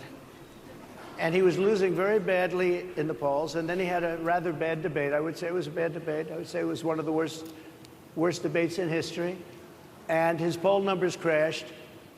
And instead of saying, you know, let's keep going and maybe something happens the other way, they said, oh, we're going to replace him. Let's just replace him. That's like you're in a fight, a prize fighter's in a fight, He's not doing where you say, let's bring in another fighter. So our whole campaign was steered. He got a point there. I'm kind of shocked that you can just swap out a candidate, you know, in the mid shit. That is a little sketchy. I can't even cap about that.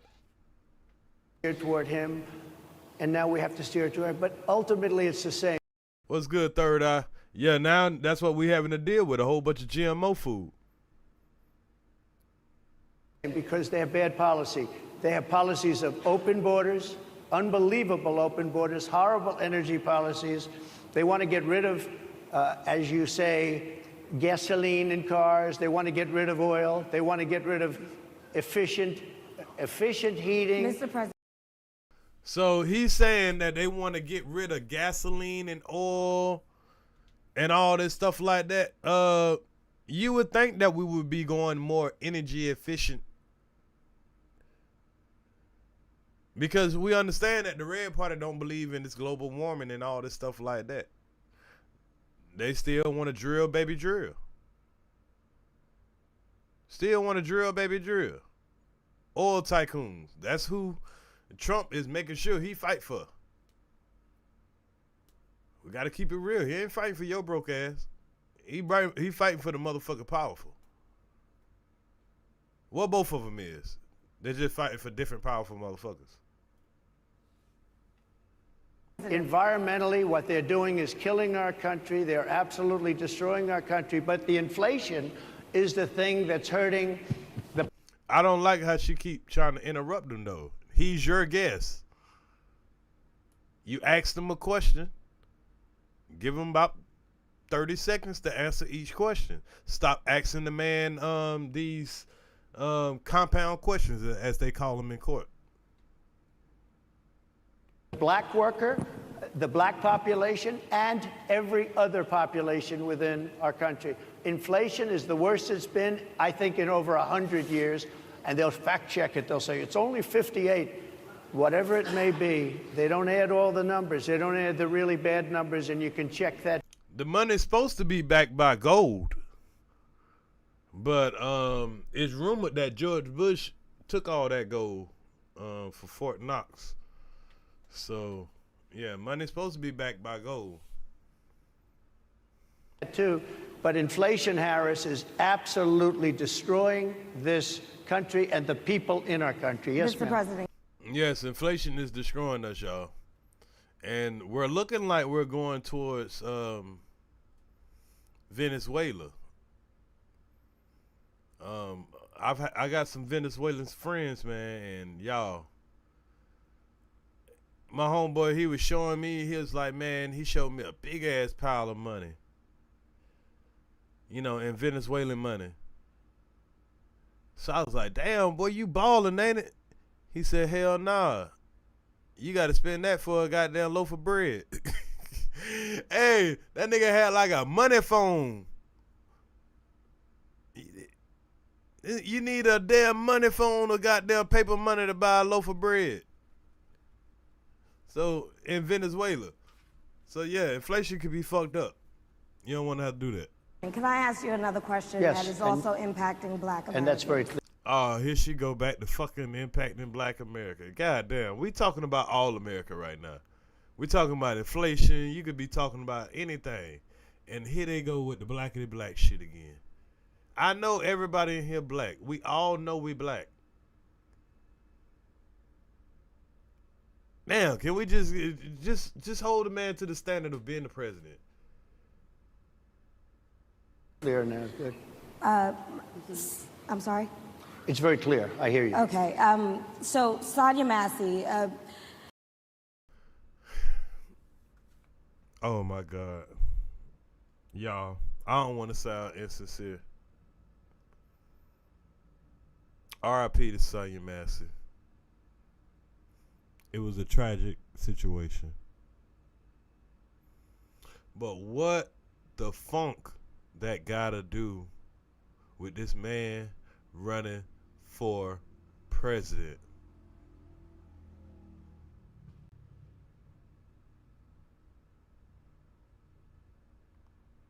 What the funk that gotta do with, like, come on, man. This is what y'all do. I don't even want to hear what you got to say about this woman, and no disrespect to the woman, but this is not the time. This man can't do nothing about that situation. That's not his position. The man is not God. He is the commander in chief. He can't wave his hand over every police station. He can't goddamn wave his hand over every police that do, crazy shit.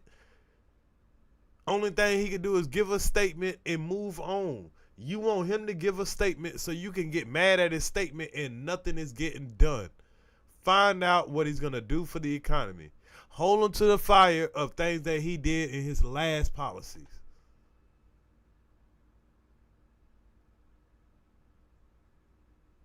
They shouldn't be asking any of the presidents that question. That's my point. They shouldn't even be asking Biden that question.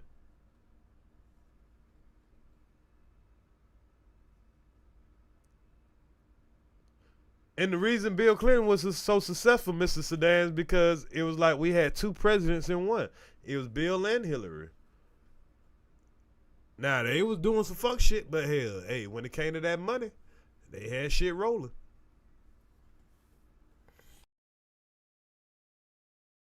Wasn't no inflation, nigga. That's when gas was really goddamn 50 cent a gallon and all that shit that they be lying about when they be saying Trump was the gas was the lowest when Trump was there. Nah, the gas was the lowest when Clinton was there. Now that's when you used to get 50 cent. Excuse me, 50 cent a gallon gas. Someone from Illinois, an unarmed black woman, was shot the other day. Oh my God, I cringe every time they do that shit. This has nothing to do with nothing right now. In her home by a deputy sheriff. The deputy has since been charged with murder. End of story. Why is it, even when justice is served, our black people still want to do the most? What more do you want to do? They charge the officer with everything they should. Nobody's defending this officer. Why are we doing the most still? It was covered properly. I really don't. I probably haven't seen Fox coverage on it, but I don't see too many white folks saying, "Oh, she was defending her." I mean, he was defending his life, or he's, you ain't really getting that type of shit like that. Come on, now. Why are we even here right now? Y'all was 30 minutes late. You got an hour of the ex-president time, and you can ask this man anything. And these are the questions that y'all are choosing. I'm disappointed in these ladies.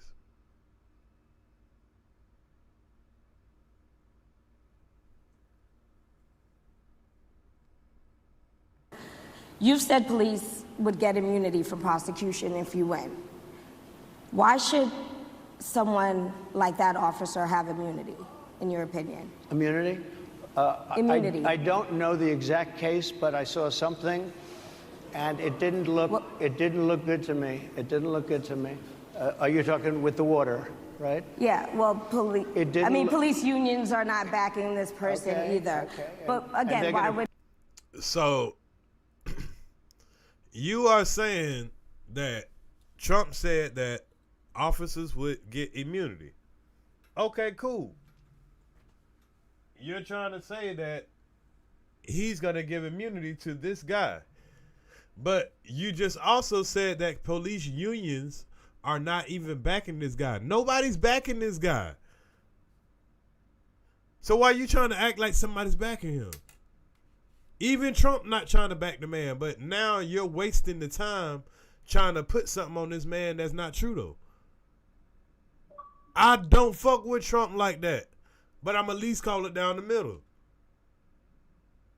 I got to remind y'all that. Because I would have loved to see this would have been an educated question, interview, whatever it is. But you got to give it to Trump. They did him a favor, if anything, because they made him look like a victim. Y'all made it look like y'all just coming out there to attack him. They're going to be charging the officer. I guess they're charging the officer. So why should he receive immunity? Well, he might not. I mean, it depends. It depends on what happens. I'm talking about people that are much different cases than that. We need people to protect ourselves. And by the way, in Chicago, as an example, a few weeks. And you got to respect this answer on that. He might not be he ain't talking about that person in particular. And we'll have to see about that, you know, because, hey, Trump has let off some very sketchy people like he did with that that sheriff that was out there in Nevada making guys, you know, sleep in tents outside and all that shit. That's out there in the desert. Nah, that's cruel and unusual punishment. You just a county jail, like you got people sleeping in tents out there in the hot sun, not feeding them properly and all that stuff like that for coming to jail. And then when it's time for you to go to jail for breaking the law, you want to get off. Nah. I don't agree with that. So there's gonna be people that he's talking about pardoning that's probably done some fucked up shit. But this guy in particular with the hot water shit, I don't think it'll be one. And, you know, I don't think anybody's backing that guy. Weeks ago, Arizona, my bad. Was it Arizona? My bad, Arizona. It was Arizona, y'all. My bad, not Nevada. Arizona. 4th weekend, they had 117 shootings and 17 deaths. Nobody wants that. Nobody wants that. We need to have our police officers have the respect and dignity back. In this particular case, I saw something that didn't look good to me. I didn't like it. I didn't like it at all. So can you get a little more specific back to the immunity question? Who would make those well, right now, for the most part, people are protected by their unions, by their police unions, or by their police departments. But I'm saying if I felt, or if a group of people would feel that somebody was being unfairly prosecuted because the person did a good job maybe with crime or made a mistake, an innocent mistake. There's a big difference between being a bad person and making an innocent mistake. But if somebody made an innocent mistake, I would want to help that person. What would those exceptions be? What would determine you an go innocent after mistake? somebody?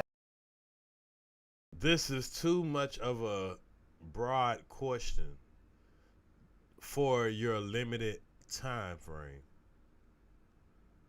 You want this man to describe every possible situation that he could probably say, hey, now I don't think that, I think they're abusing their power, or I don't think that man was in the wrong for what he did, you know, this and that. Because there's going to be situations where, hey, sometimes y'all niggas overreact. You know what I mean? You might say that, you know, that somebody did something wrong. I haven't seen too many of the situations yet where I say that, hey, that officer had a right to do what he did, and y'all are being, you know, we're doing too much. I can't say I've seen a situation yet, but I'm not saying that there can't be a situation like that. So I can respect him saying that he will reserve that right if he sees something's fucked up. Somebody's been unfairly prosecuted for a mistake. There's a big difference between a mistake and somebody just being a bad person. But she's beating on a dead horse right now.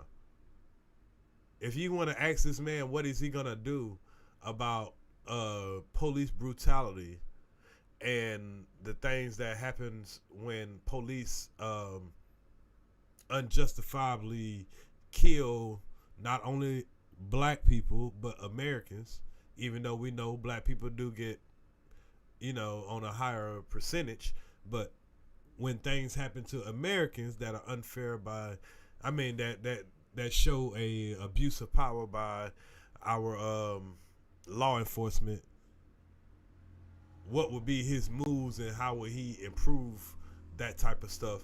But come on now, you gotta pack these questions like they should be.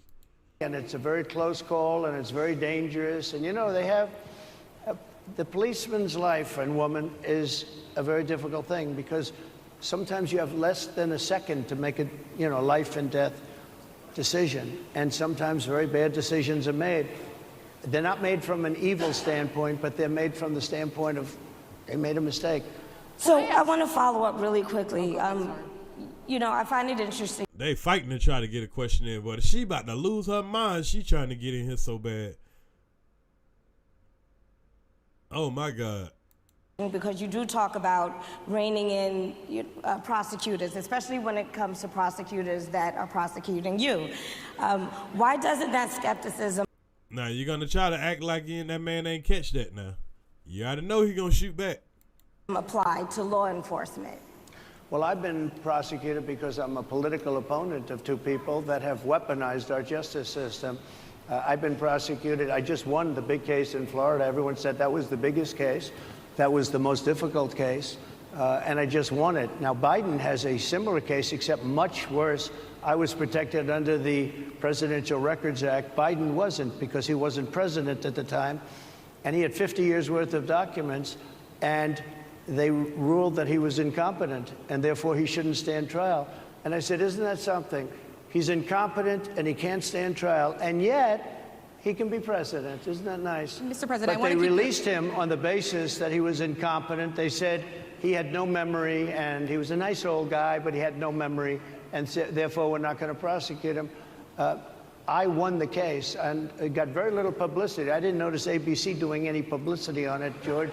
We covered you extensively, sir. I'd love to move over on to different topics. I didn't notice you do any publicity. Now you want to move over to another topic. You the one that opened that can of worms. You threw that little jab. Now you want to switch the goddamn conversation because Trump done went on this rant and started bullshitting you again. He was giving you real questions. He was giving you real answers. He was giving you real answers until you tried to throw the little shit, the prosecutor shit out there. And he just saying, all he's saying is, yeah, they're weaponizing their shit against me because ain't it a coincidence that, hey, they're prosecuting me, but they ain't prosecuting Biden. They just trying to say that the man's incompetent now. I get it. You ain't got to like it, but shit, I get it. I understand. I ain't got to agree, but I understand. I think two things can be true. I think Trump has broken a lot of laws, but I think Biden has broken a lot of laws also, and so has a whole bunch of other politicians. Trump just pointing out that, hell, because he got a cult-like culture that follows him, they're using their cult-like culture to punish him. Two things could be true. On it at all. I won the case, the biggest case. This is an attack on a political opponent. I have another one where sir, I have a hostile judge. We have you for a limited time, sir. I'd love to move on to different topics. Excuse you, you're the one that held me up for 35 minutes, just so you understand.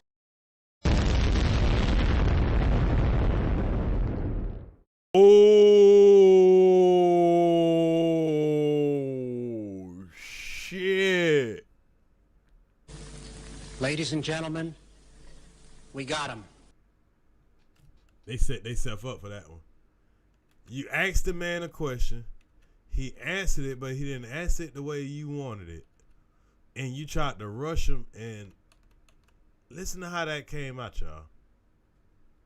Listen to how that got set up. Why doesn't that skepticism apply to law enforcement? Well, I've been prosecuted. Hold on, let me go back just a little bit more. Where she threw the shot. Point of, they made a mistake. So I want to follow up really quickly. you know, I find it interesting because you do talk about reining in prosecutors, especially when it comes to prosecutors that are prosecuting you.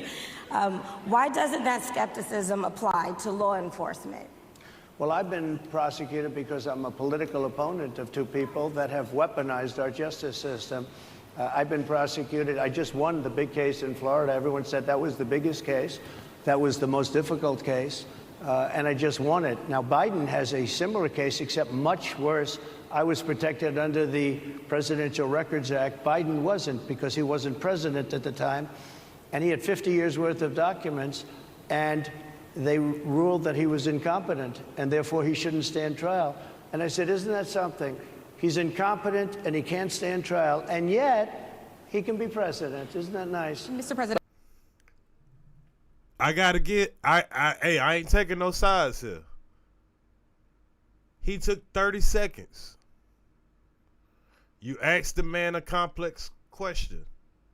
I think you should be able to give him 60 seconds to answer it.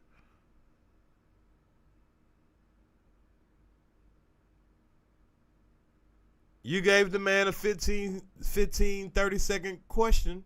I think you should give the man time to answer it. Sometimes you have to lay your foundation for your, you know, so people can get it in context.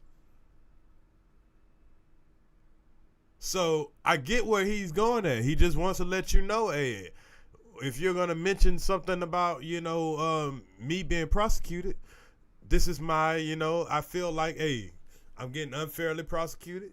They didn't do the same shit to Biden. And then he was going to get to the fullity of your answer, as I like to say.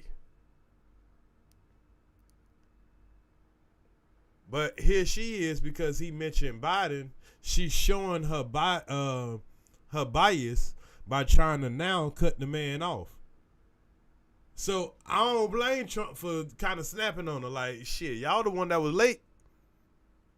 But they released him on the basis that he was incompetent. They said he had no memory, and he was a nice old guy, but he had no memory, and therefore we're not going to prosecute him. I won the case, and it got very little publicity. I didn't notice ABC doing any publicity on it, George. We cover you extensively, sir. I'd love to move over on to different topics. I didn't notice you do any publicity on it at all. I won the case, the biggest case. This is an attack on a political opponent. I have another one where sir, I have a hostile judge. We have you for a limited time, sir. I'd love to move on to different topics. Excuse you, you're the one that held me up for 35 minutes, just so you understand. If we can move on now to the state of the race, sir, I want to get back to the campaign. Senator J.D. Vance is your running mate. He's had a lot of controversy lately, and I want to read you a few things that he has said in the past. Another one of these goddamn questions that these niggas do. One of these wabbit questions. Another one of these wabbit ass questions. Now you want to ask the man what his goddamn vice president say. Why don't you goddamn invite his vice president to come up there and ask him? Oh, you want to answer what this person said? No, ask about some fucking policy. Please, black people, ask about some policy. I give a fuck about this man talking about some goddamn cat ladies and shit. Damn, man. You want our black vote? No, we don't give a fuck about your black vote. Y'all niggas keep that black vote. You got to vote for somebody to sit your ass at home. They would rather you just sit your ass at home. He said the Democrats running the country are a bunch of childless cat ladies who are miserable at their own lives and the choices they've made. And so they want to make the rest of the country miserable too. So the fuck what?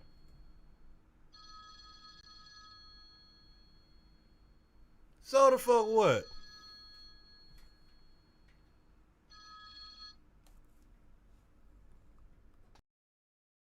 He's not talking here about how great it is to be a parent. He's attacking what he says are the choices people are making to not have children.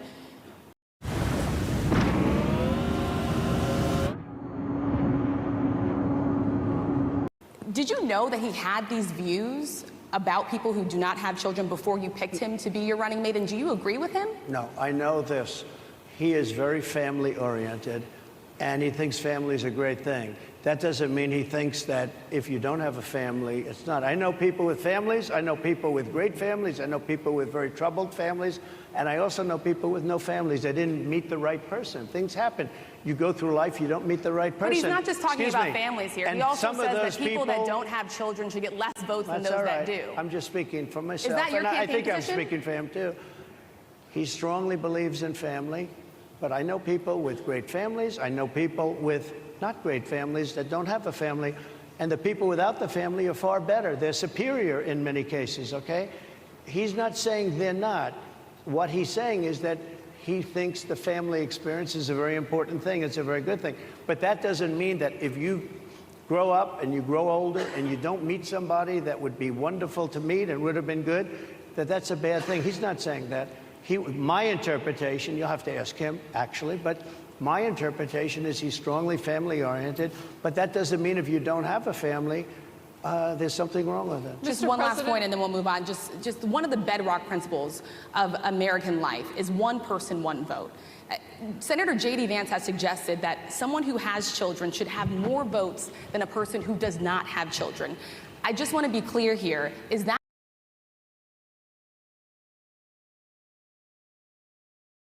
My bad, y'all. My bad. I had a phone call come in, man. You know, my cousin calling from the feds and shit.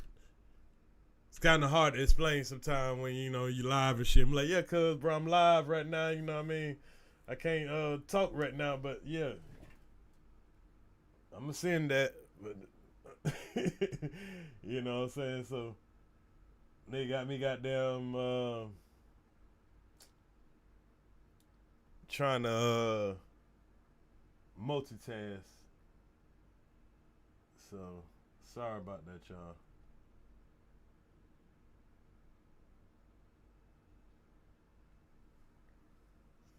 But I missed what he just said, so I'm gonna have to play that back.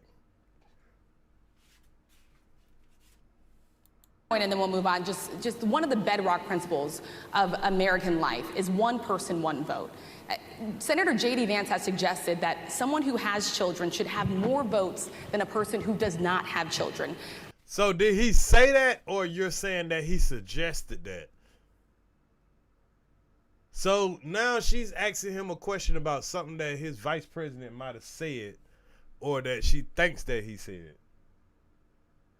I feel like there are more questions, better questions that could be asked with this sound. I just want to be clear here. Is that the position of your campaign? Well, no, but it's not something I have ever heard before. I can tell you this. Right now you have illegal aliens coming into our country, many from prisons and many from mental institutions, and they want to give them votes. I don't think they should have votes. They came into our country illegally, and they're taking the vote away from all of the people in this room that have been here a long time, that have worked hard, that in many cases, and you'll see this happening, if I'm not elected, you're going to see it happening. If I am, you're not going to have any problem. But you're going to see it happening a long time. You're going to see the people in this room and people outside of this room are going to be losing their jobs to people that have come into this country illegally. Mr. President, can we stay with just kind of the state of the race right now? So Trump is saying that it's going to be people that going to lose their job, meaning their journalism job, to illegal.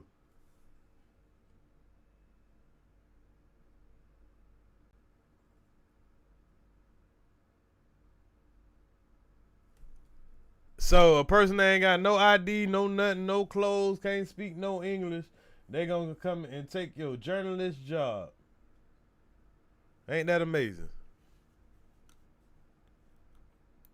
I felt like that vice president question, candidate question was right in there with that. So let's talk about J.D. Vance for a little bit. He's had some stumbles out of the gate. I don't know if you're hearing what we hear as reporters, but it's been a tough couple of weeks for him. Why did you choose J.D. Vance? Why did you choose him? And I'm having a hard time hearing, too. I chose him because... Oh, Lord. Here they go with this shit. Here they go with this shit. Why did you choose J.D. Vance? Who gives a fuck? That's who he chose. That's who he chose.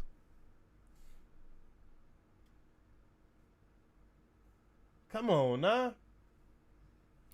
Fair can, but it's I'll hard tell to you do. why. I chose him because he's a very strong believer in work and the working man and woman, and especially the working man and woman who have been treated very unfairly, because you have many of them in this room. But you have many of those people, they were treated very unfairly. They worked very hard and they were treated unfairly. He wrote the book that became a bestseller. The movie became a smash hit. He's a very smart guy without the benefit of having a family that has contacts, like a father that was well connected. He got into Yale Law School. He graduated in 2 years from Ohio State, summa cum laude. I mean, you take a look at, his career has been an amazing career. He started off at a level with a difficult family situation, very difficult with the mother and the father and everything else. He ends up going to Yale Law School and was one of the top students, became the head of the Law Journal. Now, regardless of how creepy that dude look and the weird shit that he say, you do got to give that man his credit when it comes to his accolades. If that's how you pronounce it. The man do have some great credentials. I got to give that to him. Now, he looked like he might be fucking the leader of a Klan meeting too, but if you just go off of his resume for what he's accomplished in his young life, he's young, and what he's accomplished, you got to give him credit.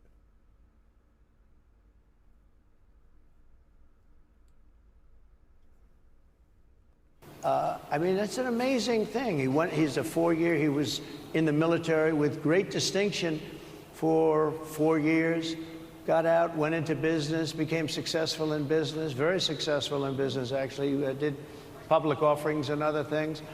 And I have to believe in that. I mean, he's somebody that was born in a rough situation. Most of the people know that situation because it was very well documented in his book. And I have a lot of respect for somebody that can get into Yale and become one of the best students in Yale, that meets a young woman at Yale who was also outstanding, and they get married, they have a beautiful family, but he had he's made himself an amazing life. He then goes to Ohio, lives in Ohio, and he had my endorsement. That helped. But he wins the Senate. He becomes a United States Senator. So he's a United States Senator. And so Harris, like I think he got some, I think he definitely had some, he had some pull. I don't think he did all that just off the strength, but I think he knew some high people in some high places, but hey, that'll have to be proven. I respect you for your success. I respect people for their success. The reason I asked the question is because the last time you and I sat and talked was the day that you were shot. We'd been together for much of that day. You left to go to Butler, Pennsylvania, and we didn't know what was next. Yeah. And 2 days after that, I cannot understand your microphone. I know is so it is really hard for me to understand it's just, you too. I can understand you perfectly. Because she's closer. I can understand you. Happy to hear. So now they want to get all offended. It ain't no use of getting offended. Y'all niggas ghetto, y'all niggas late, y'all got regular ass shit. And y'all coming up here wasting this man's time asking these irrelevant ass questions, man. This was horrible.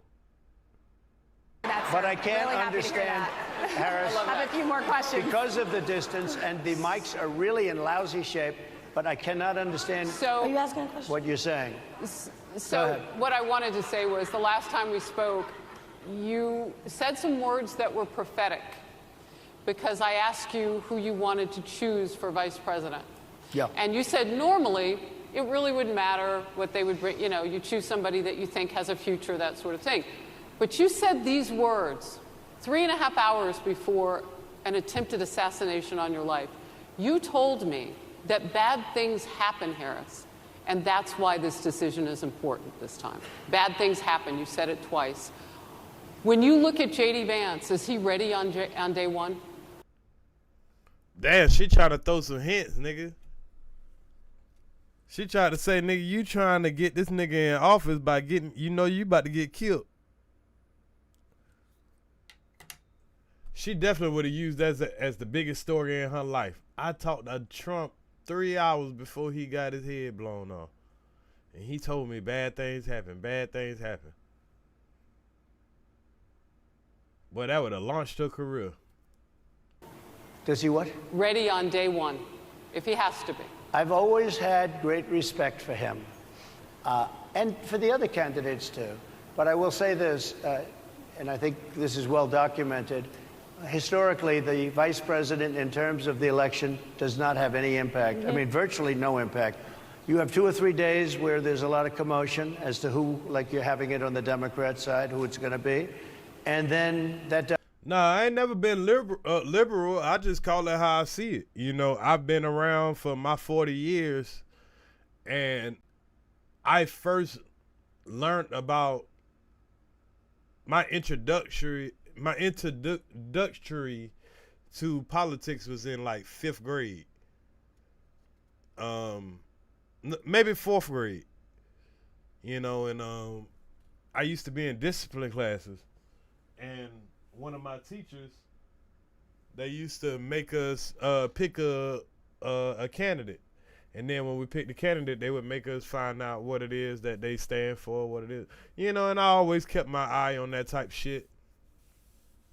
But as an adult, Clinton was the first president that I was under where I actually knew what was going on as far as like outside, as far as money and stuff. Because I was driving when Clinton was in office, I believe, if I'm not mistaken. I probably just started driving. What, about 99, 98?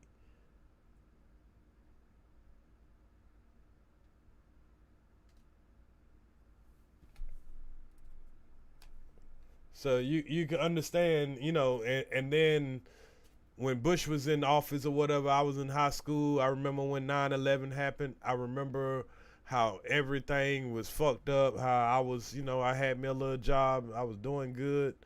And, nigga, I just got laid off and then couldn't find work for shit in the world. Wasn't no work going on. I remember these eras. So, I mean, I'm only speaking for my life. Your life might have been different. Dies down, and it's all about the presidential pick. Virtually never has it mattered. Maybe Lyndon Johnson mattered for different reasons of what we're talking about, not for vote reasons, but for political reasons, other political reasons. But historically, because civil rights reasons. Lyndon Johnson was racist as a motherfucker, but he still signed the civil rights bill after JFK got killed. Ain't nobody saying he the best president, though, because they knew he was racist as a motherfucker. the choice of a vice president makes no difference. You're voting for the president, and... But I told y'all, I would have rather voted for, you know, Bernie. I voted for Bernie last time. I didn't want Biden. I ain't want Hillary. I ain't want Trump either. I would have took an independent. I'll vote for a Republican. It's just that I just feel like I just want to vote for a Republican that I feel like has integrity. Because I probably have more Republican views than I have Democratic views. It's just that I don't think that... I think both of... I don't know. It's deep. That shit go deep. I can go deep. You can have a vice president who's outstanding in every way, and I think JD is. I think that all of them would have been. But you're not voting that way. You're voting for the president. You're voting for me. If you like me, I'm going to win. If you don't like me, I'm not going to win. I'm going to get my J.D. Vance question in. J.D. Vance? I'm going to get my J.D. Vance question in. To your point and to Rachel's point, he, you know, has a lot of opinions about childless women like myself or divorced people like yourself. Wow. Wow. This is just a whole emotional fucking wreck. Childless women like herself and divorced men like himself. And here's another irrelevant question about what another man said. Do you think, well, I mean, my point but at is least here. it was said in a friendly manner. My point is, do you think the Republican Party is getting a little bit too judgy about people's lives when you think about abortion or when you think about what J.D. Vance is saying? I don't think, look, I think that the Democrat Party is really the one that has the problem. I think they're radical on abortion because they're allowing abortion in the 9th month. They're allowing the But I death. think it's They're about allowing freedom, the death right? of a baby after the baby is born, based on Sir, the that governor is of illegal Virginia. in every state in the based country. on Okay, what he is saying, there's some truth to it, but there's a lot of bullshit to it too. But what y'all should learn to do as educated black journalists is allow the content. Let the man speak. Let him put it on record of what he's saying. Everybody's gonna chop it up, but you're sitting here trying to overtalk what he's saying. Let him finish and then fact check him.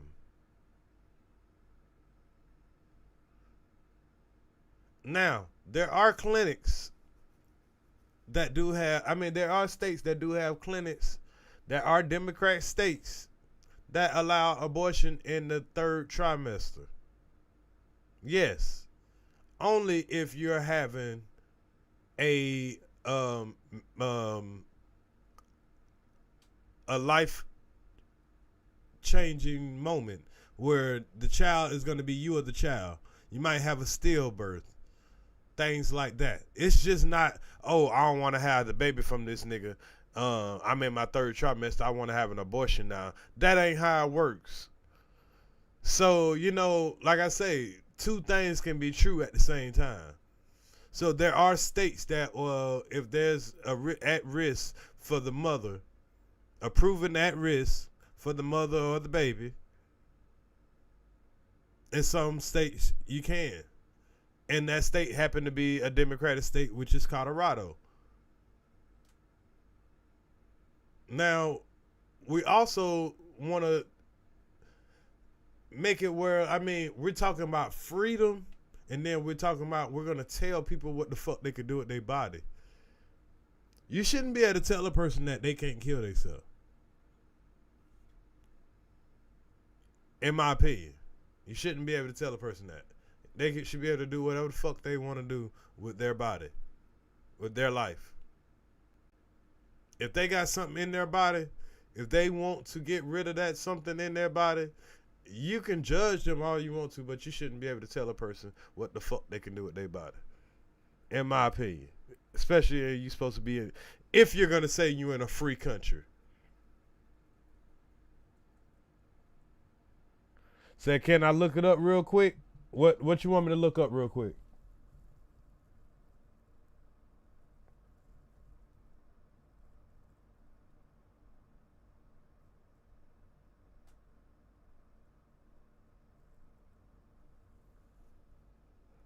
You say at the end of the day, the baby has a right to make that choice.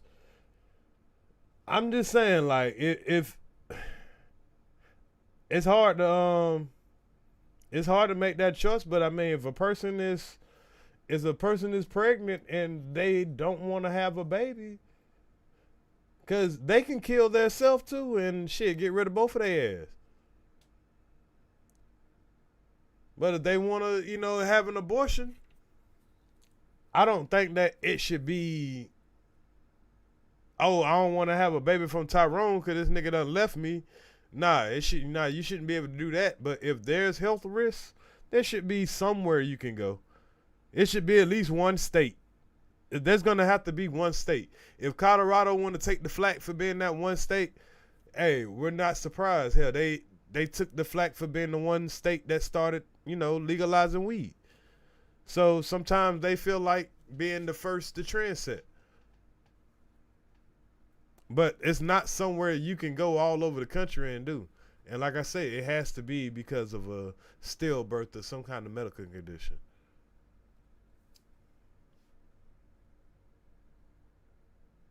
Yeah, everything is based on faith. But if you're willing to, like, things don't, a lot of stuff don't make sense.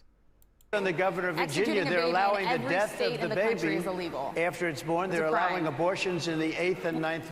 Allowing death of a baby after it's born, I don't think that that's true, because that is called murder. So you're telling me there's a state that's allowing a child to be born and then they can have an abortion? Let me Google that real quick. What state has abandoned? Oh, shit. In what state can you abort a baby after it's born?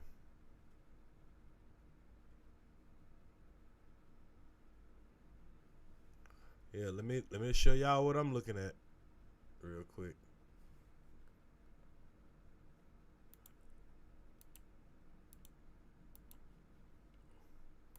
Sometimes you just gotta fact check these people, man. If he lying, he lying. If he telling the truth, he telling the truth. I ain't got no dog in the fight, but we do want to know. So this is what Google say. DeSantis falsely claims some states allow post-birth. Fact check, Trump falsely claims Democratic states are...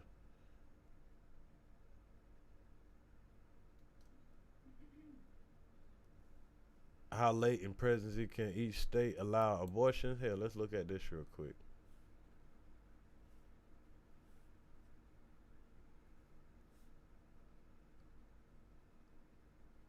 Okay, so can y'all see what I'm looking at? All right.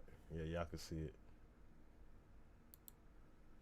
All right, so the super dark purple are fetalization to 16 weeks. I mean to 6 weeks. So in these super dark states, after 6 weeks, I said it's 6 weeks. After 6 weeks, you cannot have an abortion. So I think those are the most conservative states. That's Georgia, Alabama, Mississippi, Arkansas, Louisiana, Texas, Oklahoma, Missouri, Kentucky, Tennessee, South Carolina, West Virginia, Indiana, South Dakota, North Dakota, and Idaho. So the next shade of purple is 12 to 15 weeks, which is what, about 3 to 4 months? 3 months would be 12 weeks. So up to 4 months in some states, which would be, so if you got pregnant in Georgia, you can go to Florida if it's up to 4 months. But depending on where you at, so then you got 18 to 22 weeks, what would make 5 months. 24 weeks to availability and no limit. What the fuck is no limit? So you do have some states, if that's what no limit mean, and hell, one of the states would be Washington, D.C. According to this, Washington, New Jersey, Vermont, Oregon, Colorado, and New Mexico. And Alaska. Ain't nobody going to Alaska to get no abortion, though.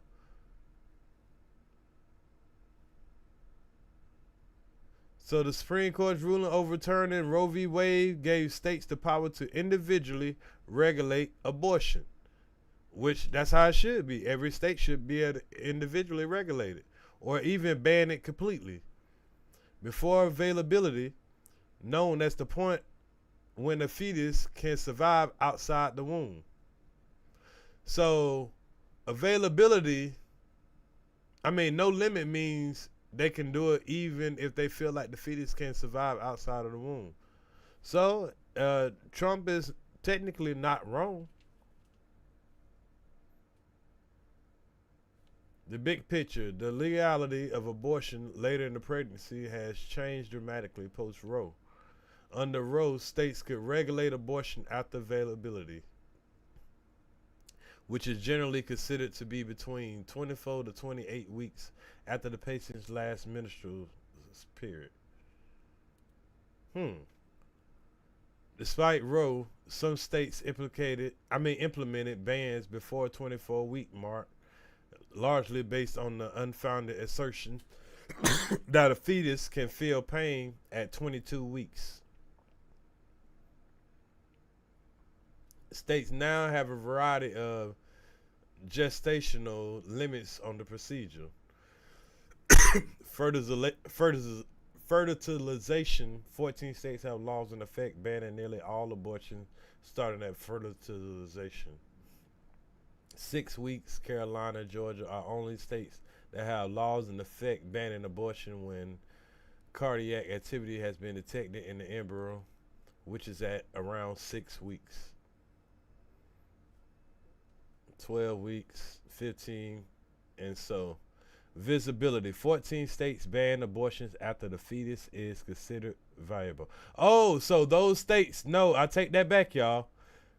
Viability does not mean that, no, we was looking at no limit, my bad. No limit. 6 states, Washington, D.C., do not impose any term restriction that has not changed since the overturning of Roe. Most states and restrictions have exceptions, including they prevent dependency of person's life and health, though they often are narrowly defined.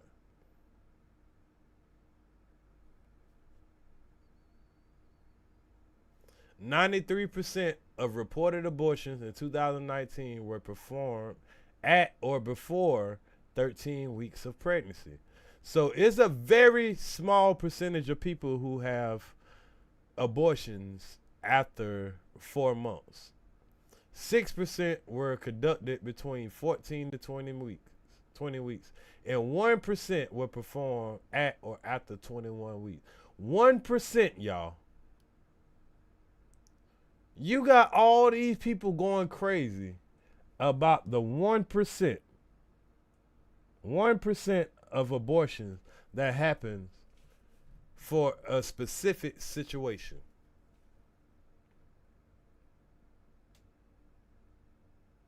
Abortion at any stage is still difficult to access for many people.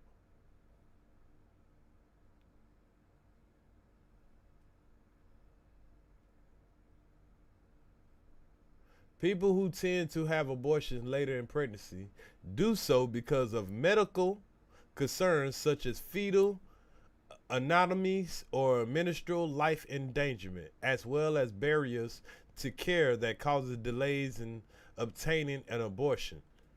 People are not just saying, "Oh, I don't like my baby daddy, so now I'm gonna have an abortion in the third trimester."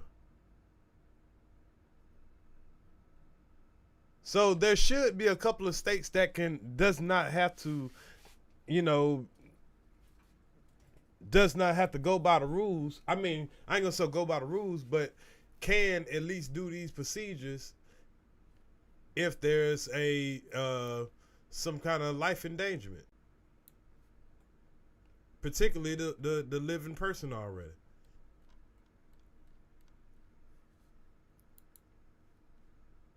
So Trump is telling the truth, but he's kind of misleading at the same time.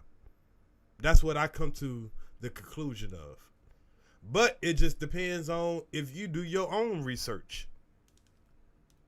Because he ain't lying, but it just depends on if you doing your own research. And if you feel like if a person's life is in danger, should they be able to get an abortion in the third trimester?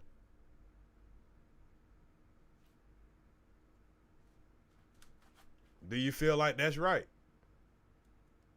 But you can use it as a talking point because you're not lying, but at the same time, you're just, you're making people think that people out there just killing babies all rampantly, where this is a 1% thing. Millions and millions of people, and we're talking about 1%. Well, Democrats have denied. I think they're right, and I think the Republican Party is actually much less. I think I've made them much less radical, perhaps, but the Republican Party, what we're doing is bringing it back to the states where everybody wanted it. Democrats, Republicans, liberals, conservatives, everybody wanted abortion brought back. They didn't want Roe v. Wade in the federal government. They wanted it, everybody But the majority of Americans oppose Roe v. Wade being overturned. They Multiple don't know polls have about showed that, this. sir. Right now, they're voting. It brought it back to the states. Now, I happen to believe in the 3 exceptions. Ronald Reagan believed with rape, incest, life of the mother. I do. I think most people do.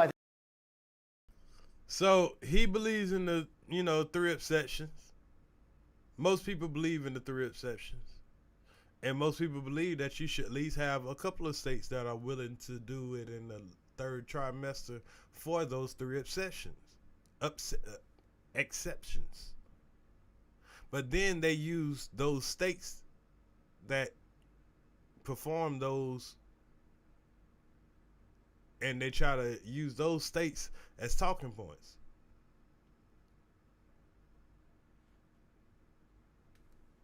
I think most Republicans do also. But if you take a look, right now they're doing, it's an amazing thing. Out of the federal government, it's in states, and people are voting. And I will say, Ohio is, let's call it a more liberal version, has been approved. Kansas, the same thing, a little bit surprising to a lot of people. But the people are now voting. And it's taking this issue that's been going on for 52 years and has torn our country apart, and it's giving it to the people to vote on. And they're voting. And but the problem is they're voting one way, and then you're overturning it with a smaller minority vote for more powerful people. The people saying they want one thing, and then the government is telling them, no, we're going to do another thing. Because a small percentage of people don't like the decision. That's not how democracy is supposed to be. Many states have already voted. Others are in the process of voting. And it's bringing it back to the people and a vote of the people. And it's not at all radical. And again, you have to follow your heart. I happen to believe in the 3 exceptions. Most people believe in the 3 exceptions. Most Republicans believe in the exceptions. But they don't want to see an abortion in the 9th month or the 8th month. Almost everybody agrees to that. And they certainly don't want to see, in the case of the governor of Virginia, the former governor, I might add, who said, we set the baby aside and then we decide what to do. Meaning, what do? We execute the baby. That's a radical, horrible position. And some people want that. I don't want it. Most people don't. Thank you. Can I just pivot really quickly to another question? Like I said, that's a question that's a statement that's kind of a two-way statement. But it's not much left for this thing. I need to be getting out of here. Let me see what's the next question she gonna ask. You brought up health, Harris. You're an active man. We see you golfing all the time. But if you win, you'll still be president at 82, which is older than Biden is right now. But not mentally. Look, mentally. Here's the question. He's shot. But most people. Would you consider? Most people.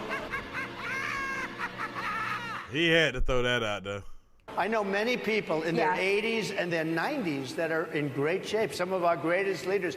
You look at throughout the world history, the greatest leaders, some of the greatest leaders in the world were in their 80s. But here's the question. Would you consider stepping down if you felt that your health was declining? Or would you? Oh, absolutely. And who would make? I think I'd know. How would you make that decision? I think I'd know. Look, if I came onto a stage like this and I got treated so rudely as this woman treated me. Oh, my goodness. He had to goddamn bring that shit back. And I'm fine with it because she was very rude, sir. Very rude. That was a nasty, that wasn't a question. She didn't ask me a question. She gave a statement. That wasn't a question. I repeated your statement, sir, actually. You said you would. You would Oh, make that absolutely. decision If to I step thought down. that I was failing in some way, I want people to be sharp. I'll go a step further. I want anybody running for president to take an aptitude test, to take a cognitive test. I think it's a great idea. And I took 2 of them and I aced them. Well, I took 2 of them. But let me ask you. I would like to have people running for president, and I don't mean because they're 75 or 85. I think anybody running, I'd like to do it. People say it's not constitutional. I would like to have something passed where you can do it. I think we should know. I mean, I've watched what's happened in the last couple of years under the... I think there should be an IQ test. And I think they would still lie.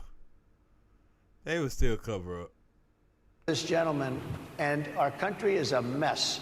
We have inflation. We have the millions of people falling in. We have Afghanistan, which was the worst, most embarrassing moment in the history of our country. What he has done to our country, and her too, what they've done to our country, she has been a horrible vice president. She's considered the worst vice president in the history of our country. Mr. Don't mean to interrupt you, but would you consider taking a cognitive test? Mr. President. I would love to and do make it. it public. Well, I've already taken 2 of them, but I'll do it again. Mr. President, how do you intend to... I suggested, Harris, that... They stumbling over themselves trying to goddamn talk to them, man. Mr. President, man. God damn, this shit looks so sloppy. 30 minutes late. Your equipment ain't working. Y'all don't know what person want to talk. He can't hear the other person. Man, this looked bad. Let's take one. I said, Joe and I will go and take a cognitive test. Now, I'd do it with her, too. I would do it with her also. You know what? She failed her law exam. She didn't pass her law exam, so maybe she wouldn't pass the cognitive test. Mr. President, are you saying she went? Oh, goddamn, now. You can't do that. Look at Trump, y'all. I fucked around and froze it at the right time. Ah, shit. He said she failed a law exam, bruh. You can't compare a law exam with a damn cognitive, whatever that shit called. Man, stop, bruh. You ain't shit, Trump. Wow, man. Just to be so clear, just giving you the facts. So petty. Damn, that was petty. I'm just giving you the facts. To be clear, you don't think Harris... How do you intend... She didn't pass her bar exam, and she didn't think she would pass it, and she didn't think she was going to ever pass it, and I don't know what happened. Maybe she passed it. She did pass it. There's a man over here. I think he must work for her. Mr. President, I would love to ask you... He said, there's a man over here. I think he wants work for her. So he's snitching on who told her. About January 6th. You've called yourself the candidate of law and order. Yeah. When Time Magazine asked you if you would consider pardoning all the rioters, you said, yes, absolutely. Sure. You called them patriots.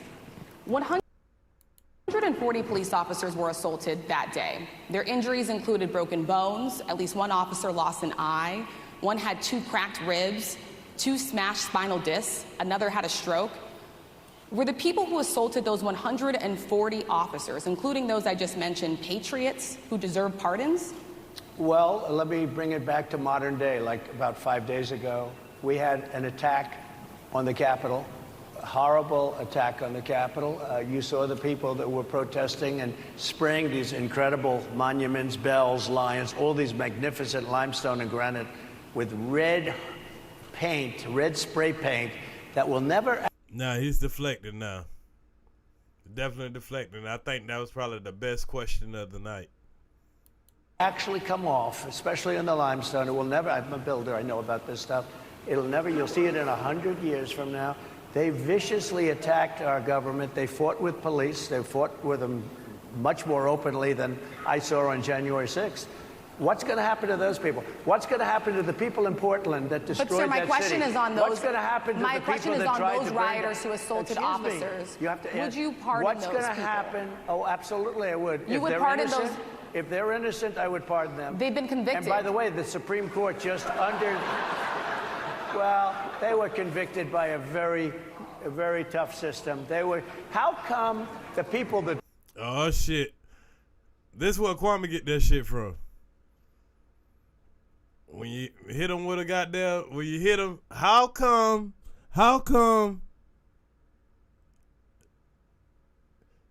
it took all this time for y'all to goddamn get the shit right? Tried to burn down Minneapolis. How come the people that took over a large percentage of Seattle How come nothing happened to them? How come the people sir, we're that, talking about how people come that the were people- seen no, no, beating no. officers We're talking with about federal flagpoles, buildings. dragging them down the stairs. They're on video. Have you seen that video? Oh shit, my fault, y'all. My fault. I'm tripping. I forgot we still had up the pregnancy test shit. Damn it, my fault, y'all. Ain't nobody tell me nothing in chat.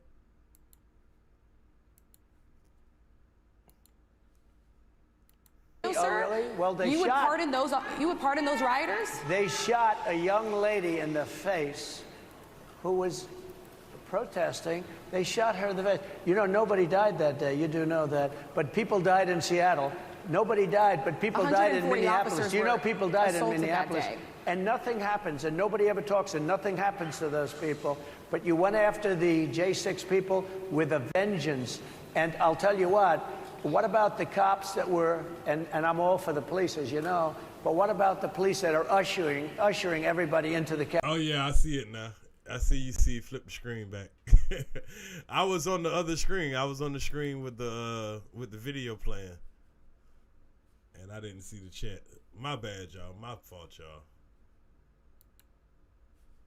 Let me go back a little bit.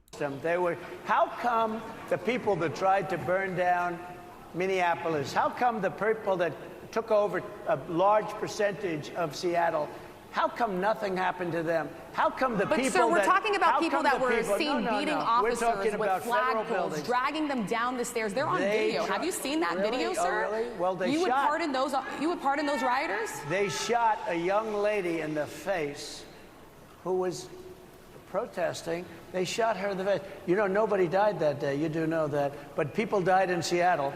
Nobody died, but people died in Minneapolis. You know people died in Minneapolis. And nothing happens, and nobody ever talks, and nothing happens to those people. But you went after the J6 people with a vengeance.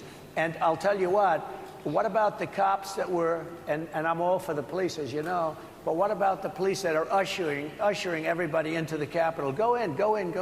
What about that? Look, nothing is perfect in life, but you have people from Minneapolis, you have people just from 5 days ago in Washington, D.C. They were having fistfights and fighting with the police. They were spraying and destroying. They were desecrating. I ain't gonna lie, that boy good. That boy can talk himself out of some shit. Can't even cap. But I gotta go though, man. We've had I've been here long enough. I'm sorry about the little mess up that I forgot to flip back on there or whatever. But y'all know I gotta get up early. I gotta drive, a couple of hours or whatever. So I'll probably just try to finish this up tomorrow. I kind of wanted to go over that rally that he did. I want to go over the Kamala Harrison rally and shit, Meg Thee Stallion and Quavo and all these people that they're trying to, get in front of you to try to win the black popular young vote and all that. So we're just going to pay attention to both sides. It ain't no big deal to me. Trump is hilarious. So, sometimes that shit just be funny. But yeah, man, let me get up out of here. Got to get this money in the morning. I appreciate everybody who pulled up. Make sure y'all hit the like button, leave a comment. We are on the Ears to the Street news channel. So, we did pretty good tonight. I haven't been on this channel in probably a couple of months. I've been letting it cool down, trying to get it off of that, hot boy bullshit that it was going on with it. So, this channel is going to be fresh for the good news and the regular content. So, I appreciate everybody who pulled up, joined me. Let me get out of here. Y'all have a good night. Run out of breath, point them out, make them live what they rap. Big cap niggas ain't living like that.